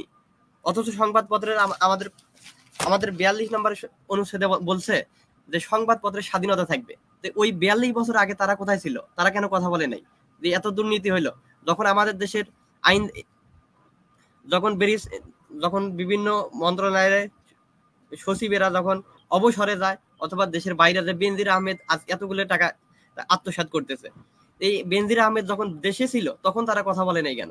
যখন ওরা দেশ থেকে চলে যায়, অনেক টাকা আত্মসাৎ করে গেছে, এরপর ওরা কথা বলতেছে। এই যে সংবাদপত্র এখন আর প্রকাশ করতেছে, আগে কেন করে নাই? তার মানে কি আমরা বলতে পারি যে ওই সময় বা এই 16 বছরে সংবাদপত্রের স্বাধীনতা ছিল না। এর পরবর্তীতে আমাদের জেনারেশন, আমরা যখন এই তরুণের বাংলাদেশ আমরা নতুন স্বপ্ন দেখতেছি, এই সময় যদি আমরা এই জিনিসটাই বাস্তবায়ন করি, তাহলে আমাদের দেশ স্বপ্নের মতনই সুন্দর হবে। ধন্যবাদ। ধন্যবাদ আব্দুল মোমিনকে। ঢাকা বিশ্ববিদ্যালয় থেকে যুক্ত ছিলেন আব্দুল মোমিন। আমাদের আজকের অনুষ্ঠানে আমাদের এলাকার ভ্যান্ডাবাড়ির কৃতি সন্তান, আমাদের ভ্যান্ডাবাড়ি অঞ্চলের গর্ব, যারা বৈষম্য বিরোধী ছাত্র আন্দোলনের, এই যে কোটা বিরোধী আন্দোলনে যারা সশরীরে জড়িত ছিলেন, এটি আমাদের গর্বের বিষয়। যারা একজন নিবৃত্ত পল্লী থেকে, প্রত্যন্ত অঞ্চল থেকে আমাদের এলাকার সন্তানরা দেশের জন্য এত বড় ভূমিকা পালন করছেন, সত্যি আমাদের খুব গর্বের বিষয়। আমরা তারুণ্যের স্বপ্নের নতুন বাংলাদেশ কেমন দেখতে চাই, সেই আলোচনা রেখে আমাদের আজকের অনুষ্ঠানে যুক্ত হয়েছেন কুমিল্লা বিশ্ববিদ্যালয় থেকে আখিরুল ইসলাম, জাহাঙ্গীরনগর বিশ্ববিদ্যালয় থেকে আশরাফুল আলম, বেগম রোকেয়া বিশ্ববিদ্যালয় থেকে আব্দুল্লাহ আল আসিফ এবং ঢাকা বিশ্ববিদ্যালয় থেকে আব্দুল মোমিন। দর্শক, আমরা কথা বলছিলাম তারুণ্যের স্বপ্নের নতুন বাংলাদেশ। তো আমি আখিরুলের কাছে জানতে চাইবো যে এই যে তরুণরা যেভাবে বর্তমান সময়ে যেভাবে কাজ করে যাচ্ছে, আসলে তরুণদের এই স্বপ্নগুলো কি হতে পারে এই নতুন বাংলাদেশে?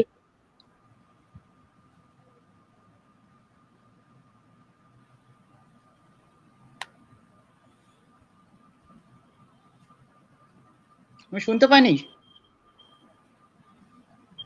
শোনা যাচ্ছে না, অনেক অনেক নয়েজ হচ্ছে, শুনতে পাইনি, অনেক নয়েজ হচ্ছে। যে আমাদের আজকের অনুষ্ঠানে আমরা দেখতে পাচ্ছি যে আশরাফুল আলম জাহাঙ্গীরনগর বিশ্ববিদ্যালয় থেকে। আমি আপনার কাছে জানতে চাই, এই যে আপনি যে আপনার বাড়ি থেকে আপনি এই যে ঢাকা, এই যে একটা বিশ্ববিদ্যালয়ে এসে আন্দোলনে জড়িত ছিলেন, এরকম আপনার কখনো কি খুব বেশি ভয় ভীতি মনে হয় নাই যে এসব করা যাবে না, আন্দোলনে গেলে কি হবে না হবে, এইসব চিন্তা ভাবনা কোনো আসে নাই? এই যে আপনার সাহস, এত অদম্য স্পেনে আপনি আন্দোলনে যোগ দিয়েছিলেন, সেই ক্ষেত্রে আসলে এই যে আপনার আপনি প্রথম কিন্তু আমরা জানি আপনার আন্দোলনে এরকম জড়িত ছিলেন সাহস নিয়ে, সেই দিক থেকে আপনি যদি বলতেন আসলে কেমন উৎসাহ উদ্দীপনা ছিল আপনার মধ্যে?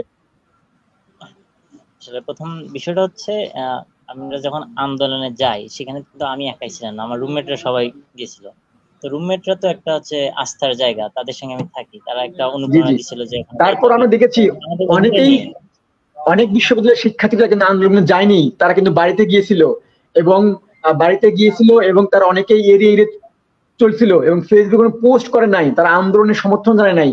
এই যে ভয় ভীতি তারা পেয়েছে, তাই না, এরা অনেকে নিজেকে গুটিয়ে রেখেছে যে কি হবে না হবে, যদি আমার কিছু হয়, এইসবের জন্য অনেকে যায় নাই। কিন্তু আপনি এই যে আপনার রুমমেটের, তাহলে আপনার এই যে আপনি যে আপনি যে প্রোগ্রামে গিয়েছেন, আন্দোলনে গিয়েছেন, সেই দিক থেকে আপনার এই সাহসিকতাটা এটা আসলে কিভাবে? আসলে একবার যদি আমরা নিজের বিবেককে প্রশ্ন করি যে এই আন্দোলনে যাওয়া উচিত কিনা, তাহলে কিন্তু এর উত্তরটা আমরা পেয়ে যাই। আপনার বিবেকেই প্রশ্ন করেন, যেখানে ছোট বাচ্চা থেকে শুরু করে, স্কুল কলেজের বাচ্চা থেকে শুরু করে বৃদ্ধ বয়স্ক মানুষরাও যাচ্ছে, সেখানে আপনার যাওয়াটাই অযৌক্তিক কিছু না। এবং আপনার সাহসটা এখানে আসা উচিত যেখানে একটা ছোট বাচ্চা, আমরা কিন্তু ভিডিওতে অনেক দেখতে পাইছি অনলাইনে, যে একটা ছোট বাচ্চা ওখানে আন্দোলনে উপস্থিত। ছোট বাচ্চার মধ্যে যে সাহসটা থাকে, সেই সাহসটা যদি আপনার মধ্যে না থাকে, মনুষ্যত্ব বলতে একটা বিষয় আছে, আন্দোলনে সবাই শরীক হচ্ছে, আমাদেরও শরীক হওয়া উচিত। এই আন্দোলনটা যৌক্তিক আন্দোলন, এটা যদি অযৌক্তিক হলে তাহলে একটু ভয়ের কথা। সেটা তো আমাদের যৌক্তিক আন্দোলন। এখানে তো আমি একা আন্দোলনে শরীক হচ্ছে না, সারা বাংলাদেশের মানুষ, সারা বাংলাদেশের স্টুডেন্ট, ছাত্ররা, সকল বাংলাদেশের ছাত্ররা, তার সঙ্গে যুক্ত হয়েছে ছাত্রের অভিভাবকরা। যেখানে সারা বাংলাদেশ উপস্থিত, সেখানে তো ভয় বলে কিছু থাকবে না। ইভেন আমার বাসা থেকে বলা হইতো যে এখানে গেলে সমস্যা হবে, হতে পারে। তারপরে আমি এখানে গিয়েছিলাম, কারণ এটা আমার বিবেককে আমি আটকাতে পারিনি যে আসলে না গেলে একটা হচ্ছে অন্যায় করা হচ্ছে। কারণ এটার সুযোগ আমি নিব, যদি এটা বাস্তবায়ন হয় সুযোগটা কিন্তু আমি নেব। আমি বাসায় থেকে বসে আন্দোলনে গেলাম না, কিন্তু সুযোগটা কিন্তু, যদি আমাদের কোটাটা সংস্কার হয়, সুযোগটা কিন্তু আমি পেয়ে যাচ্ছি। তাহলে এটা কেমন জিনিস যে আমি বাসা থেকে বসে থেকে আন্দোলনে না গিয়ে ওরা আন্দোলন করলো, অথচ আমি সুযোগটা নিলাম? এটা বিবেককে প্রশ্ন করলে তো এটার অ্যান্সারটা পাওয়া যায়। আসলে এটা যৌক্তিক না। তো এই সাহস থেকে, এই আশা থেকে আমি আসলে আন্দোলনে যোগদান করি, যেটা করা উচিত যে আমাদের সকলের। ইভেন এই আন্দোলন যে না যায়, আলটিমেটলি আমাদের লেখাপড়া করে এই গ্রাম অঞ্চল থেকে ভার্সিটিতে লেখাপড়া করে আলটিমেটলি কোনো লাভ নেই। কারণ এই 56% কোটায়, এই 56% কোটার ভয়াবহতায়। আব্দুল্লাহ আল আসিফ বেগম রোকেয়া বিশ্ববিদ্যালয়, কি শোনা যায়? আসিফ, হ্যাঁ, শুনতে পাচ্ছেন? হ্যাঁ, জি জি, শুনতে আমি পাচ্ছি। বলতেছি 56% কোটায়, আমি এই দেখতে পাচ্ছি না, ভয়াবহতায় কিন্তু আমি যদি এই যে আমাদের জন্মের এই যে 22 বছরে এত লেখাপড়া করে আলটিমেটলি কোনো লাভ আছে? কোনো জব তো পাবোই না এই 56% কোটায়। ইভেন আমার এখানে একটা কথা আছে যে আমরা হচ্ছে যদি 5 লাখ আমরা মুক্তিযোদ্ধাই ধরি, 56% 5 লাখ পাচ্ছে, বাকি 16.5 কোটি পাচ্ছে কি 44%। এবং এটা কেমনে কি, এটা তো আসলে মানে বৈষম্যের চরম পর্যায়ে চলে গেছে জিনিসটা। তাহলে এখানে আমি রুমের ভিতরে কিভাবে বসে থাকি আন্দোলন না গিয়ে? এটাকে নিজেকেই প্রশ্ন করলে উত্তরটা পাবো। এই জন্য সাহস নিয়ে সকলের সাথে একসঙ্গে আমরা গিয়ে এটা প্রতিরোধ করার চেষ্টা করছি, এবং আন্দোলনের প্রথম থেকেই ছিলাম। পরবর্তীতে যখন হচ্ছে আমাদের হল ভ্যাকেন্ট করে দেওয়া হয়, তখন আমি বাসায় চলে যাই। ধন্যবাদ। আখিরুল, আমাদের কথা কি শোনা যাচ্ছে? আখিরুল, শুনতে পাচ্ছি। জি জি। আমরা আসিফের কাছে যেতে চাই। বেগম রোকেয়া বিশ্ববিদ্যালয়ের আসিফ আমাদের সঙ্গে যুক্ত আছেন। আসিফ, আমাদের কথা কি শোনা যায়? হ্যাঁ হ্যাঁ, জি শোনা যায়। আমি আপনার কাছে জানতে চাই হ্যাঁ, যে আসলে যে আপনাকে শুনতে পাচ্ছি। জি, রংপুরের যে ঘটনা ঘটে গিয়েছে, রংপুরে কিন্তু এই যে আবু সাইদের নিহতের ঘটনায় একজন স্কুলের শিক্ষার্থীকে কিন্তু আটক করা হয়েছিল, তাকে কিন্তু আসামি করে দেওয়া হয়েছিল। তো এই যে সেই বিষয়গুলো থেকে যে রংপুরে যেভাবে আন্দোলনের বেগবান, এই রংপুরটাও কিন্তু বেশি ব্যাপক কিন্তু সাড়া দিয়েছে সারা দেশে। সেই দিক থেকে আসলে কতটা ভূমিকা থাকার কারণে যে রংপুরের আন্দোলনটা এত বেশ সমাগম হয়েছিল সারা দেশে, যেখানে আমরা সবাই কিন্তু বেশিরভাগ রংপুরে কি হচ্ছে এক নজর এটা জানার জন্য, এই খবরটি দেখার জন্য আমরা কিন্তু সবাই চেয়েছিলাম। তো সেদিক থেকে আপনি বলবেন যে আসলে এই ভূমিকাটা কিভাবে এত উত্তাল হয়ে গেল? মেহেদী, আমি আমি সঠিক পূর্বের কথাগুলো শুনতে পাইনি, আবার যদি একটু রিপিট করতেন তাহলে আমার জন্য ভালো হতো। রংপুরে বেগম রোকেয়া বিশ্ববিদ্যালয়ের যে কোটা বিরোধী আন্দোলনটি এত বেগবান হওয়ার ভূমিকাটা কিভাবে আসছে যদি আপনি বলতেন। যে রংপুরের মানুষ তো বলা যায় যে রংপুরের মানুষ খুবই নরম সাদাসিধে, তারা এত এই কঠোর ভাবে যে আন্দোলনে যোগ দিল, যেটাকে পুরো বাংলাদেশকে তাক লাগিয়ে দিয়েছে, তাদের অবদান কিন্তু অতুলনীয়। তো রংপুরেই আবু সাইদ কিন্তু প্রথম শহীদ হয়েছেন। সেই দিক থেকে আমি আপনার কাছে প্রশ্নটা করছি এটা, যে রংপুরের মানুষ, যেটাকে মানুষ সহজ সরল সাদা মনের মানুষ ভাবে, সে রংপুরের মানুষ কিভাবে এই আন্দোলনকে বেগবান কঠিন ভাবে ভূমিকা নিল যদি বলতেন। ধন্যবাদ মেহেদী। মেহেদী, আপনি যদি দেখে থাকেন যে এই রংপুর অঞ্চলের মানুষ হয়তো সাদা সিধা, কিন্তু ক্যামেরা একটু অন করুন, ক্যামেরা। আমরা হচ্ছে, মেহেদী শুনতে পাচ্ছেন কি আমাকে? জি জি জি, ক্যামেরা ক্যামেরা আপনি অন করুন, ক্যামেরা। আমি একটু মানে নেটওয়ার্কের আমার সমস্যা, তো সেই জন্য আমি একটু ঠিক আছে, বাইরে এসেছি, তো সেই জন্য ক্যামেরা। জি জি ঠিক আছে, সমস্যা নেই।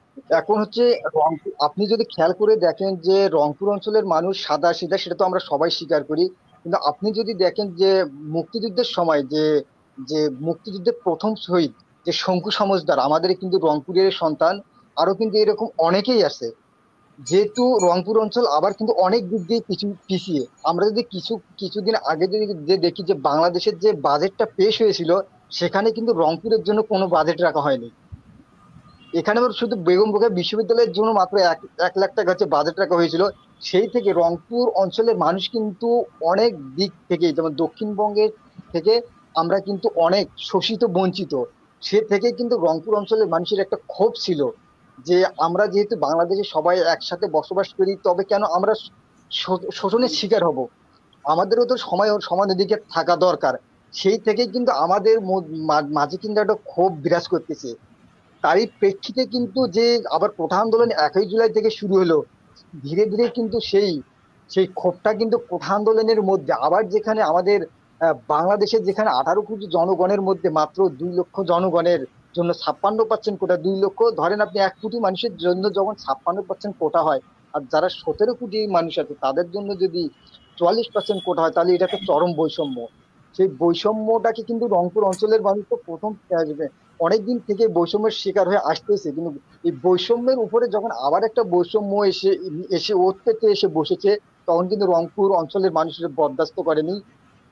তার কিন্তু যে বাস্তব প্রমাণ আমরা কিন্তু আবু সাইদ ভাইকে দেখলেই কিন্তু বুঝতে পারি। তিনি কিন্তু সেই কোঠা আন্দোলনের প্রথম থেকে যে সমন্বয়কের দায়িত্ব পালন করে আসছে। আমরা একদিন আবু সাইদ ভাইকে জিজ্ঞেস করলাম যে ভাই, আপনি তো মিছিলে যাচ্ছেন, আপনি মিছিলে আগায়েন না, এরকম সামনের কাতারে থাকিয়েন না, কারণ আপনার যে কোনো সময় যে বাংলাদেশের অবস্থা আপনাকে তো গুলি করে দিতে পারে। ভাই তখন বললো, ছোট ভাই দেখো, তুমি বাঁচবার কয়দিন? বাঁচবা তো 60 বছর, আমার তো 25 বছর তো বাঁচলাম, আর কতদিন বাঁচবা তুমি? মরতে তো হবেই। এই যে একটা অদম্য সাহস, যে ওনার স্পৃহা ছিল যে কোঠা আন্দোলনে, উনি কিন্তু কোঠা আন্দোলনে একেবারে নিজের মন থেকে উনি আন্দোলনে গেছে। এবং উনি কিন্তু আন্দোলনে যাওয়ার আগে আমাকে কিন্তু প্রতিদিন মেসেজ করছে, যেহেতু আমাদের এলাকারে ছিল উনি, যে আসিফ তোমাকে কিন্তু আসা লাগবে কাল আন্দোলনে। এরকম ভাবে যে আন্দোলনটা রংপুরে বেগ পেয়েছে, যখন দেখা গেছে যে রংপুরের ইউনিভার্সিটির যে স্টুডেন্ট গুলা, যেমন বেগম রোকেয়া ইউনিভার্সিটি কিন্তু তত স্টুডেন্ট নেই, অনেকে আবার আমরা হলের যারা আছি তারা মোটামুটি অনেকে অ্যাক্টিভ ছিলাম, মেসের স্টুডেন্ট যারা ছিল তারা কিন্তু প্রথমে আসেনি। পরে যখনও দেখলো যে ইউনিভার্সিটির স্টুডেন্ট গুলাকে হচ্ছে দমন পীড়ন করা হচ্ছে, তখনই কিন্তু রংপুর জেলা স্কুল, কারমাইকেল কলেজ, যে তার বেগম রোকেয়া কলেজ, ওরাও কিন্তু আমাদের আন্দোলনের সাথে যোগ দেয়। যোগ দেওয়ার ফলে কিন্তু যখন পুলিশ আবার আমাদের ধরা পাকড়াও করা শুরু করে, দমন করা শুরু করে, বিশেষ করে রংপুর জেলা স্কুলের স্টুডেন্ট গুলোকে, তখনই কিন্তু আন্দোলনটা চরম বেগ পেয়ে যায়। তখনই কিন্তু পুরো রংপুর শহর উত্তাল হয়ে যায়, যার প্রেক্ষিতে কিন্তু তারিখের যে গণজোয়ারটা রংপুরে ঘটেছিল সে বেগম রোকেয়া বিশ্ববিদ্যালয়ের প্রথম গেটের সামনে।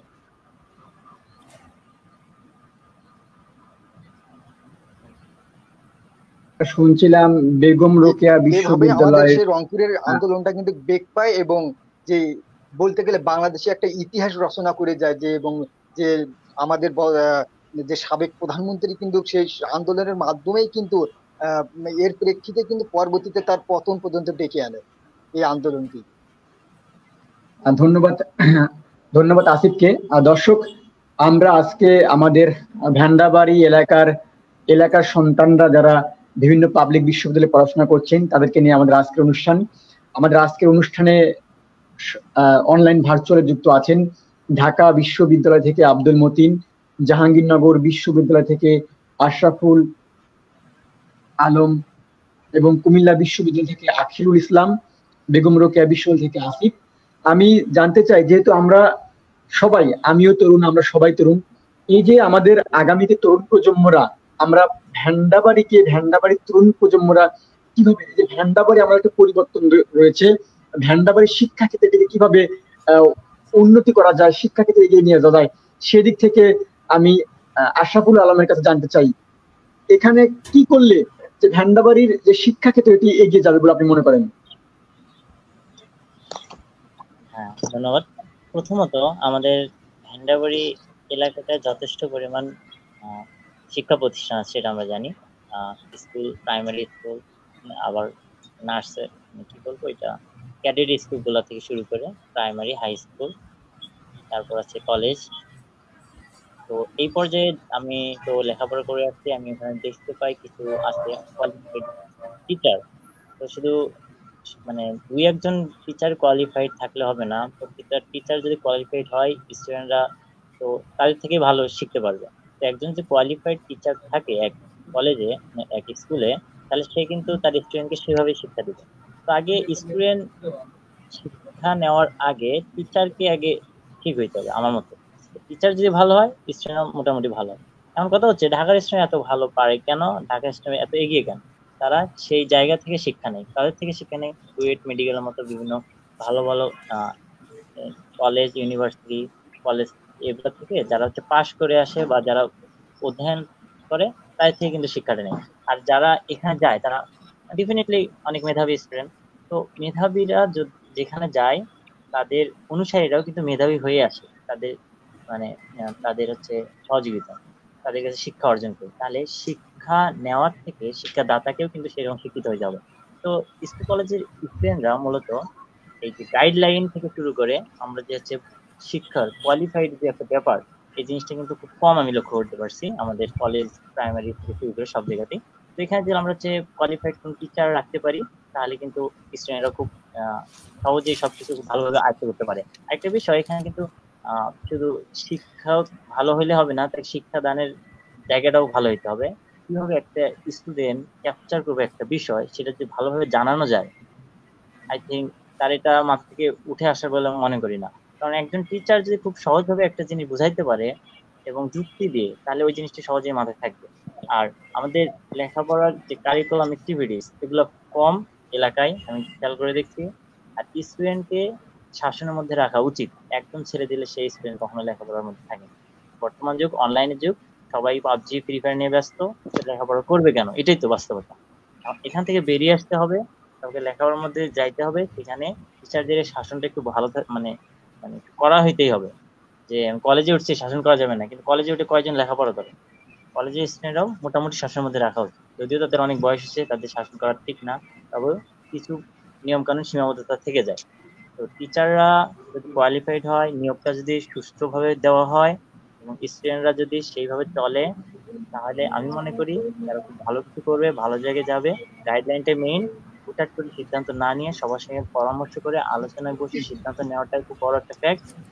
আর অনলাইন থেকে যত ভালো সম্ভব যত দ্রুত সম্ভব অনলাইন থেকে বেরিয়ে আসতে হবে। একটা বিষয়ের জন্য যখন আমি অনলাইনে সার্চ করতে ঢুকবো, আমি যে অনলাইনে 2 ঘন্টা কাটিয়েছি এটা আমার মনেই থাকবে না, অথচ আমি বের হয়ে আসার পর মনে হবে যে আমি ওই বিষয়টার জন্য ঢুকছিলাম। মানে অনলাইন এমন একটা জিনিস, বিশেষ করে ফেসবুক, ইউটিউব, এখানে ঢোকা মানেই সময় নষ্ট, মাস্ট 1 ঘন্টা যাবে। এসব থেকে বেরিয়ে আসতে হবে। লেখাপড়াটা যদি একটা স্টুডেন্ট, আমি এটা খুব বিশ্বাস করি, একটা স্টুডেন্ট বুঝতে পারে যে আমাকে লাইফে কিছু একটা করতে হবে, লাইফ নিয়ে যদি টেনশন করার মতো একটা মানে তার মধ্যে একটা যে ইচ্ছা জাগ্রত হয়, আকাঙ্ক্ষা থেকে যায়, তাহলে সে ভালো করবে। ওর যদি একটা ইচ্ছা থাকে, আমি দারিদ্র ফ্যামিলির একটা ছেলে, আমি এখান থেকে আমার হচ্ছে বড় হইতে হবে, ফ্যামিলি দেখতে হবে, ভালো কিছু করতে হবে, সম্মান নিয়ে বাঁচতে হবে, মোট কথা। তখনই কিন্তু তার মধ্যে একটা আগ্রহ জাগে এবং সেভাবে সে লেখাপড়া করে। তো এটাই কথা ছিল যে সবাইকে একটু জাগ্রত হবে, সচেতন হতে হবে, শিক্ষকের কেউ কোয়ালিফাইড হতে হবে, তাদের লেখাপড়ার ধরনটাও যদি মানসম্মত হয়, তাহলে স্টুডেন্টরাও ইনশাল্লাহ ভালো হবে। এটাই। ধন্যবাদ। ধন্যবাদ আশরাফুল আলমকে, অনেক সুন্দর কথা বলেছেন। আসলে আমাদের ভেন্দাবাড়ি অঞ্চল থেকে এই যে আপনারা বিভিন্ন বিশ্ববিদ্যালয়ে পড়াশোনা করছেন, এটি আমাদের জন্য খুবই গর্বের বিষয়।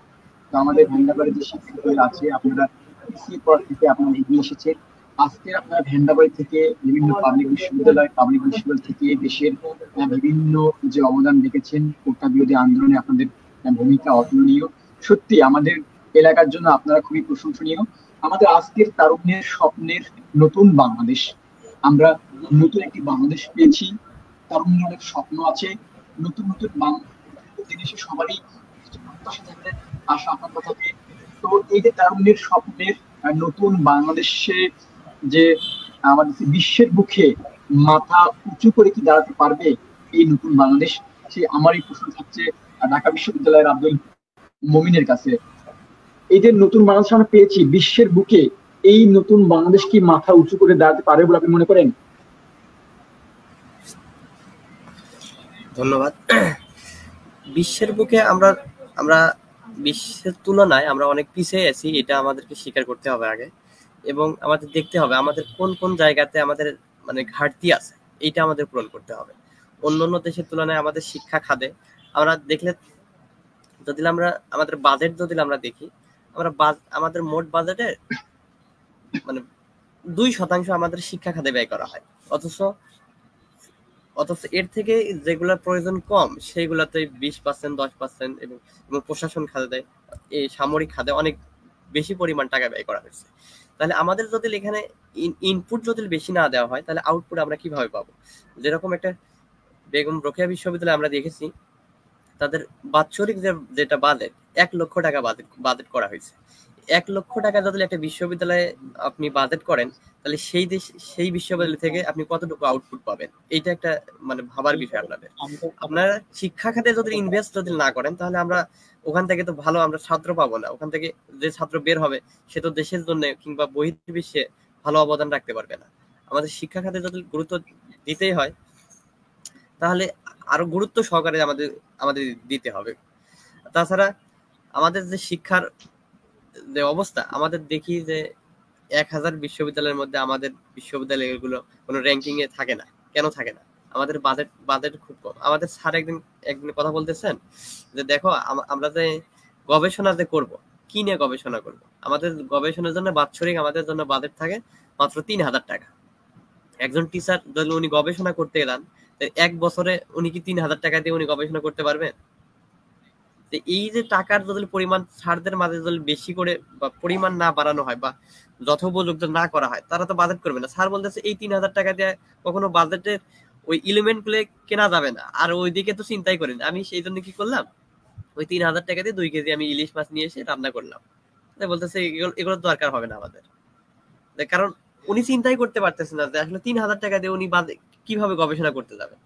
উনি ওনার যে একটা গবেষণার ন্যূনতম যে বাজেট ধার্য করা দরকার ছিল, সেটা তো ওনাকে দেওয়া লাগবে।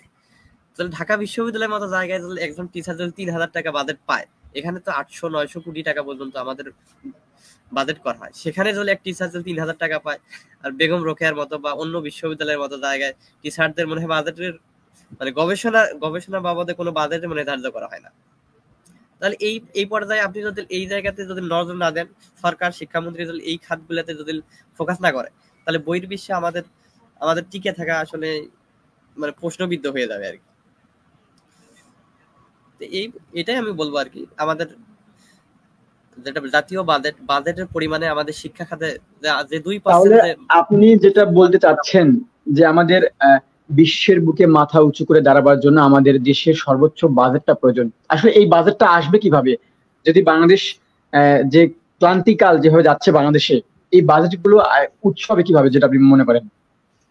আমাদের দেশে বাজেট বৃদ্ধি করার বিষয়টা আপনি দেখেন যে আমাদের দেশে যে আয়, এটা আমাদের রেমিটেন্স এটা তো কম না, কিন্তু আমাদের যে পরিমাণটা আপনি হয়তো দেখবেন যে আমাদের দেশে গত 16 বছরে আমাদের দেশ থেকে টাকা পাচার হয়েছে কত টাকা, এবং আমাদের দেশে ঋণ কত টাকা। আমাদের দেশে এই যে টাকাটা 94 বিলিয়ন যে টাকা বইয়ের বেশি মানে বাহিরে যে পার হয়ে গেল, এইটা আপনি তো সরকার হয়ে আপনি তো এটা প্রতিহত করলেন না। এই যে আমাদের দেশের যে টাকাটা কমে যাচ্ছে, এইটা তো টাকা পাচার হওয়ার যে বিষয়টা, এটা আপনাদের ফোকাস করতে হবে। আমাদের দেশ যে ঋণ হয়ে যাচ্ছে, বারবার যে ঋণের কবলে পড়তেছে, এই ঋণ আমাদের কেন হচ্ছে? টাকা যখন আমাদের অন্য দেশে যাচ্ছে, সেটা আমরা তো প্রতিহত করতে পারছি। এটা আবার যাচ্ছে আমাদের দলীয় কারণে যাচ্ছে, যে যেই দল সরকারি দল, তারা টাকাগুলো তো নিয়ে যাচ্ছে। তাহলে আমাদের যে মানে উন্নয়নশীল দেশ, আমরা তো ওই উন্নত দেশের সাথে আমাদের তাল মিলিয়ে চলতে পারবো না। আমাদের যেটা সামর্থ্য আছে সেই অনুযায়ী আমাদের চলতে হবে। আমাদের পাশাপাশি যে দেশগুলো আছে, আমাদের মতনে যারা উন্নয়নশীল দেশ, তারা কিন্তু আমাদের থেকে শিক্ষায় অনেক অনেক এগিয়ে আছে। এমনকি পাকিস্তান কিন্তু ওই 1000 র্যাঙ্কিং এর বিশ্ববিদ্যালয়ের মধ্যে, তার মধ্যে 500-এর মধ্যে অনেক বিশ্ববিদ্যালয় আছে, ইন্ডিয়ার মধ্যে আছে। ইন্ডিয়া আমাদের থেকে অনেক উন্নত দেশ তাও না, আমাদের থেকে ওদের মাথা পিছু আয়ের পরিমাণ ওদের কিন্তু কম, কিন্তু ওদের বিশ্ববিদ্যালয়গুলো আমাদের থেকে কিন্তু অনেক উন্নয়নশীল বা উন্নত পর্যায়ে আছে। এই জন্য আমি বলবো যে আমাদের দেশে শিক্ষার খাত উন্নত করতে হলে এই জাতীয় বাজেটে এদের অনুদান বেশি বাড়াই দিতে হবে, এবং আমাদের যে শিক্ষা কারিকুলাম আছে এগুলো পরিবর্তন করতে হবে। এবং ধন্যবাদ আপনাকে, আপনি অনেক গুরুত্বপূর্ণ কথা বলেছেন। তো আসলে বাংলাদেশ বলা যায় একটি নতুন বাংলাদেশে পা রেখেছে। এটি নতুন বাংলাদেশে সব জায়গায় কিন্তু সিস্টেম কিন্তু পরিবর্তন হচ্ছে। এই যে শিক্ষার্থীরা বাজার মনিটরিং করছেন, এবং বাংলাদেশের এই শিক্ষার্থীরা কিন্তু ট্রাফিক পুলিশের দায়িত্ব পালন করছিলেন। তো এই যে শিক্ষার্থীদের স্বপ্ন, তরুণদের যে স্বপ্ন, এই নতুন বাংলাদেশের তরুণদের স্বপ্ন যেটা থাকে, সেই ক্ষেত্রে আমি সংক্ষিপ্তভাবে জানতে চাইবো বেগম রোকেয়া বিশ্ববিদ্যালয়ের আসিফ আপনার কাছে, যে তরুণদের যে আপনার কি স্বপ্ন, মানে তরুণদের নিয়ে আপনার কি স্বপ্ন, এবং তরুণরা কি স্বপ্ন দেখছে নতুন বাংলাদেশে? ধন্যবাদ মেহেদি। তরুণরা যে স্বপ্ন নিয়ে এই কোটা আন্দোলন থেকে শুরু করে যে এক দফা দাবির প্রেক্ষিতে যে সরকার পতন শুরু করলো, যে একটা নতুন যে স্বাধীন বাংলাদেশের যে উদয় হলো এই ফ্যাসিস্ট সরকারের আর কি পদত্যাগের মধ্য দিয়ে, তরুণরা চায় যে বাংলাদেশ স্বাধীনতার পর থেকে যে বাংলাদেশে যে আমরা যদি দেখি যে দুর্ভিক্ষ, শোষণ, যে সরকারে বাংলাদেশের ক্ষমতায় এসেছে তারা কিন্তু সবসময় বাংলাদেশকে শোষণ করেছে, টাকা পাচার করেছে। আপনি যদি দেখেন প্রতিটা সরকারেই, কিন্তু আমরা বর্তমান যারা তরুণ প্রজন্ম আছে আমরা চাই একটা বৈষম্যহীন এবং শোষণমুক্ত বাংলাদেশ গড়ে তোলার। কারণ আমরা শুধু শাসকের পরিবর্তন না, আমরা শাসনের পরিবর্তনটাই আমরা আর কি চাই। কারণ শাসকের পরিবর্তন হলে দেশের কোনো পরিবর্তনই হবে না, জাস্ট একটা মানুষ যাবে আর একজন আসে সেখানে স্থলাভিষিক্ত হবে। আমরা চাই শাসনের পরিবর্তন, আমাদের শাসন ব্যবস্থার পরিবর্তন, যেখানে যে শাসন ব্যবস্থায় আমাদের দেশের কোনো টাকা পাচার হবে না, আমাদের দেশে কোনো দুর্নীতি হবে না, আমাদের দেশে যেন প্রতিটা নাগরিক যেন স্বাধীনভাবে কথা বলতে পারে, স্বাধীনভাবে চলতে পারে। কারণ আমরা দেখেছি যে আমাদের পূর্ববর্তী এবং যে যারা কিছুদিন আগেও সরকারি ছিল তারা কিন্তু অন্যের যে হচ্ছে মত প্রকাশের যে স্বাধীনতা কিন্তু হরণ করেছিল। তারা কিন্তু আমরা আয়না ঘরের মতো যেন হাওয়া ভবনের মতো আর কোনো যেন যেই টর্চার সেল যেন তৈরি না হয়, আমাদের চাই চাওয়া। আর আমরা চাই যে বাংলাদেশের যেমন মানুষের যে যে সহ্য ক্ষমতা, সেই সহ্য ক্ষমতা অনুযায়ী আমরা আমাদের যেমন হচ্ছে খাদ্য পণ্য যেমন সবকিছু যেন আমরা দিতে পারি। বিশেষ করে আমরা তরুণ প্রজন্ম যেটা চাই যে আমাদের বিশেষ করে শিক্ষা খাতে আমাদের যে বাজেটটা এটা একেবারে নগণ্য। আব্দুল মোমেন যে বললো যে আমাদের হচ্ছে যদি আমরা শিক্ষা খাতে বাজেট গবেষণার ক্ষেত্রে যদি দেখি যে 3000 টাকা বাজেট দেয়, 2 কেজি ইলিশ মাছ কিনলে শেষ। যে দেশের বাংলাদেশের যেমন শ্রেষ্ঠ বিদ্যাপীঠ ঢাকা বিশ্ববিদ্যালয়ে যদি গবেষণার জন্য যদি 3,000 টাকা বাজেট দেয়, তাহলে আপনারা যা আদার্স যে ইউনিভার্সিটি গুলো আছে আমাদের বেগম রোকেয়ারের কথা চিন্তা করেন তো কি হবে, আমরা কি করব, আর আমরা বা এখান থেকে বের হয়ে আমরা কি ইনপুট নিচ্ছি আর কি আউটপুট দেবো। সেজন্য আমরা চাই আমরা যারা তরুণরা আছি আমরা নতুন একটি বৈষম্যহীন বাংলাদেশ গড়ে তুলবো, এবং যেন বিশেষ করে শিক্ষাখাতটাকে যেন আমরা স্ট্রং করতে পারি। যদি আমাদের দেশের যদি শিক্ষাখাতটা যদি আমরা স্ট্রং করতে পারি, তাহলে কিন্তু আমাদের বাংলাদেশ অতি দ্রুত কিন্তু ঘুরে দাঁড়াতে পারবে। যেহেতু আমরা স্টুডেন্ট আন্দোলনের মাধ্যমে সরকার পতনের মাধ্যমে যে নতুন এক অন্তর্বর্তীকালীন সরকার আমরা গঠন করেছি, আমরা চাই যেন সেই সরকার যদি ঠিক মতো দায়িত্বগুলো পালন করতে পারে, তাহলে আমাদের বাংলাদেশ কিন্তু কয়েক বছরের মধ্যে কিন্তু ঘুরে দাঁড়াতে পারবে। কারণ যে ঋণের বোঝা বাংলাদেশের মাথায় এখনো চেপে আছে, সেই ঋণের বোঝা শোধ করতে কিন্তু আমাদের সময় লাগবে, আমরা কিন্তু অতি দ্রুত এটা থেকে বেরিয়ে আসতে পারবো না। সেহেতু আমরা তরুণ প্রজন্ম চাই আমাদের হাত ধরে যেন এক নতুন বাংলাদেশের আর কি যাত্রা শুরু হয়েছে, এবং এটা যেন আশানুরূপ আমরা ফল এনে যেন বাংলাদেশের জনগণের মধ্যে একটা স্বস্তি এনে দিতে পারি। এটাই বাংলাদেশের তরুণ প্রজন্মের চাওয়া। ধন্যবাদ আসিফকে, অনেক সুন্দর কথা আপনি বলেছেন। তো দর্শক, আমরা অনুষ্ঠানের একেবারে শেষ পর্যায়ে এসেছি। কথা বলতে বলতে দীর্ঘ সময় পেরিয়ে আমরা গল্পে, আড্ডায় এবং আমাদের তরুণদের চিন্তা ভাবনা এবং এই নতুন বাংলাদেশের তরুণরা কি চায় এবং কোটা বিরোধী আন্দোলনে এই যে আমাদের এলাকার শিক্ষার্থীদের যে ব্যাপক ভূমিকা, সেটি আমরা শুনেছিলাম তাদের মুখ থেকে। এই যে কোটা বিরোধী আন্দোলনের বাধা বিপত্তি প্রতিবন্ধকতা থেকে শুরু করে তাদের যে সংগ্রাম চালিয়ে, আমাদের আসলে খুবই গর্বের বিষয় যে আমাদের এলাকার সন্তানরা তারা বিভিন্ন পাবলিক বিশ্ববিদ্যালয়ে পড়াশোনা করে দেশের এই ক্রান্তিকালে তারা কোটা বিরোধী আন্দোলনে, ছাত্রদের আন্দোলনে, বৈষম্য ছাত্র আন্দোলনের ব্যাপক ভূমিকা রয়েছে। তো আজকে তরুণ আগামী দিনের ভবিষ্যৎ, প্রজন্ম থেকে প্রজন্ম তারুণ্যের মধ্যেই সর্বদা লুকায়িত সব বাধা বিপত্তি, অপসংস্কৃতির বিরুদ্ধে গর্জে ওঠার উজ্জীবিত শক্তি, বৃদ্ধের প্রজ্ঞা, পরামর্শ আর তারুণ্যের শক্তি। একটি জাতির সমৃদ্ধি অর্জনের বড় অস্ত্র হচ্ছে শক্তি, তারুণ্যের শক্তি, তারুণ্যের মুক্তি। আসলে আমরা অনুষ্ঠানে একেবারেই শেষ পর্যায়ে আসছি। তো সর্বশেষ আখিরুল ইসলামের কাছে, কুমিল্লা বিশ্ববিদ্যালয়, আপনার কাছে আমি জানতে চাই সর্বশেষ যে এই যে তারুণ্যের স্বপ্নের নতুন বাংলাদেশে আপনার চাওয়াটা কি বলে শেষ করবেন?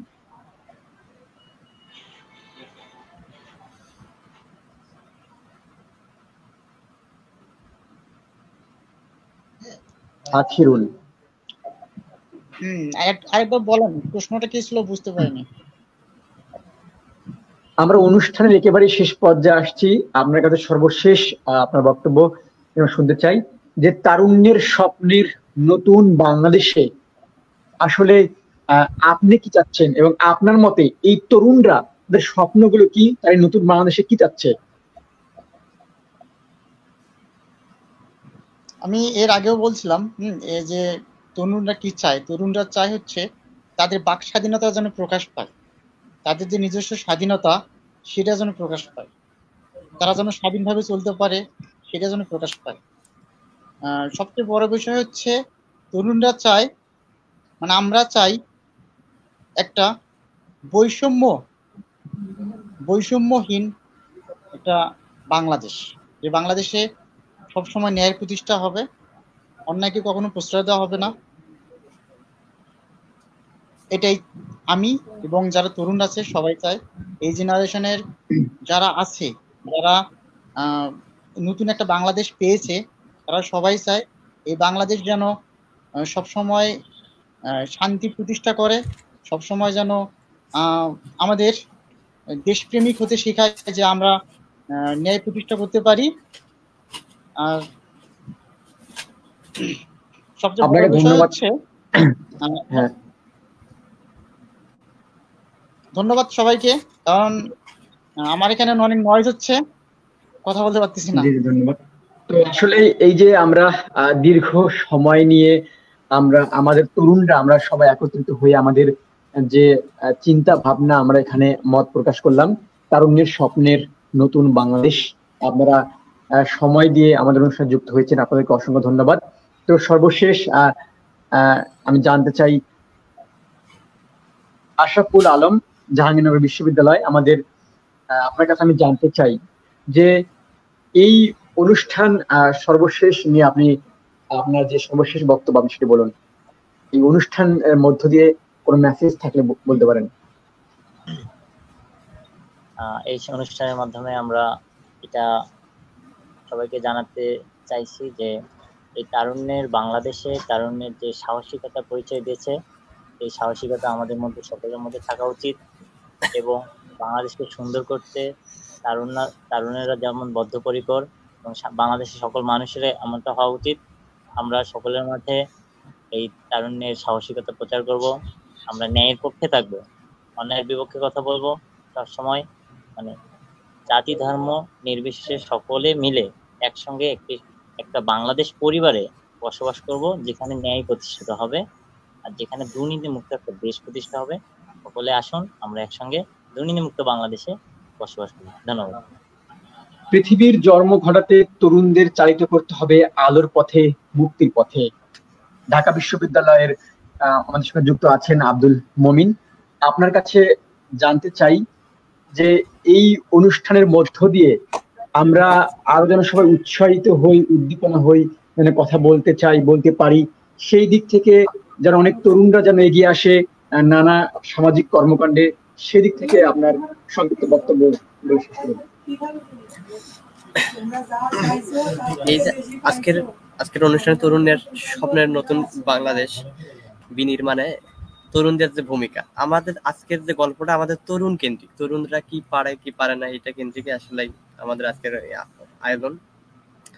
এখানে আজকের একটা শেষের দিকে আমি একটা কথা বলতে চাই যে বাংলাদেশ একটা বিশৃঙ্খলার দিকে যাচ্ছে যে বিষয়টা নিয়ে, তো অনেক জায়গাতেই এই সমন্বয়কের বিষয় নিয়ে মানে কথা উঠতেছে। ভুয়া সমন্বয় গঠন করে তারা টাকা উঠাচ্ছে বা চাঁদাবাজি করতেছে, অনেক ধরনের করতেছে। আসলে এইটা আমাদের জন্য এই জন্য আসলে আমাদের বাংলাদেশ স্বাধীন হয়নি বা বাংলাদেশ তরুণরা রক্ত দেয়নি। আমরা আসলে বৈষম্য বিরোধী একটা বাংলাদেশ বিনির্মাণের জন্য আমরা রক্ত দিয়েছি। আমরা দুর্নীতির বিপক্ষে দাঁড়াবো, অন্যায়ের বিপক্ষে সবসময় সর্বদাই আমরা তরুণরা এগিয়ে আসবো। ধন্যবাদ মেয়েদের।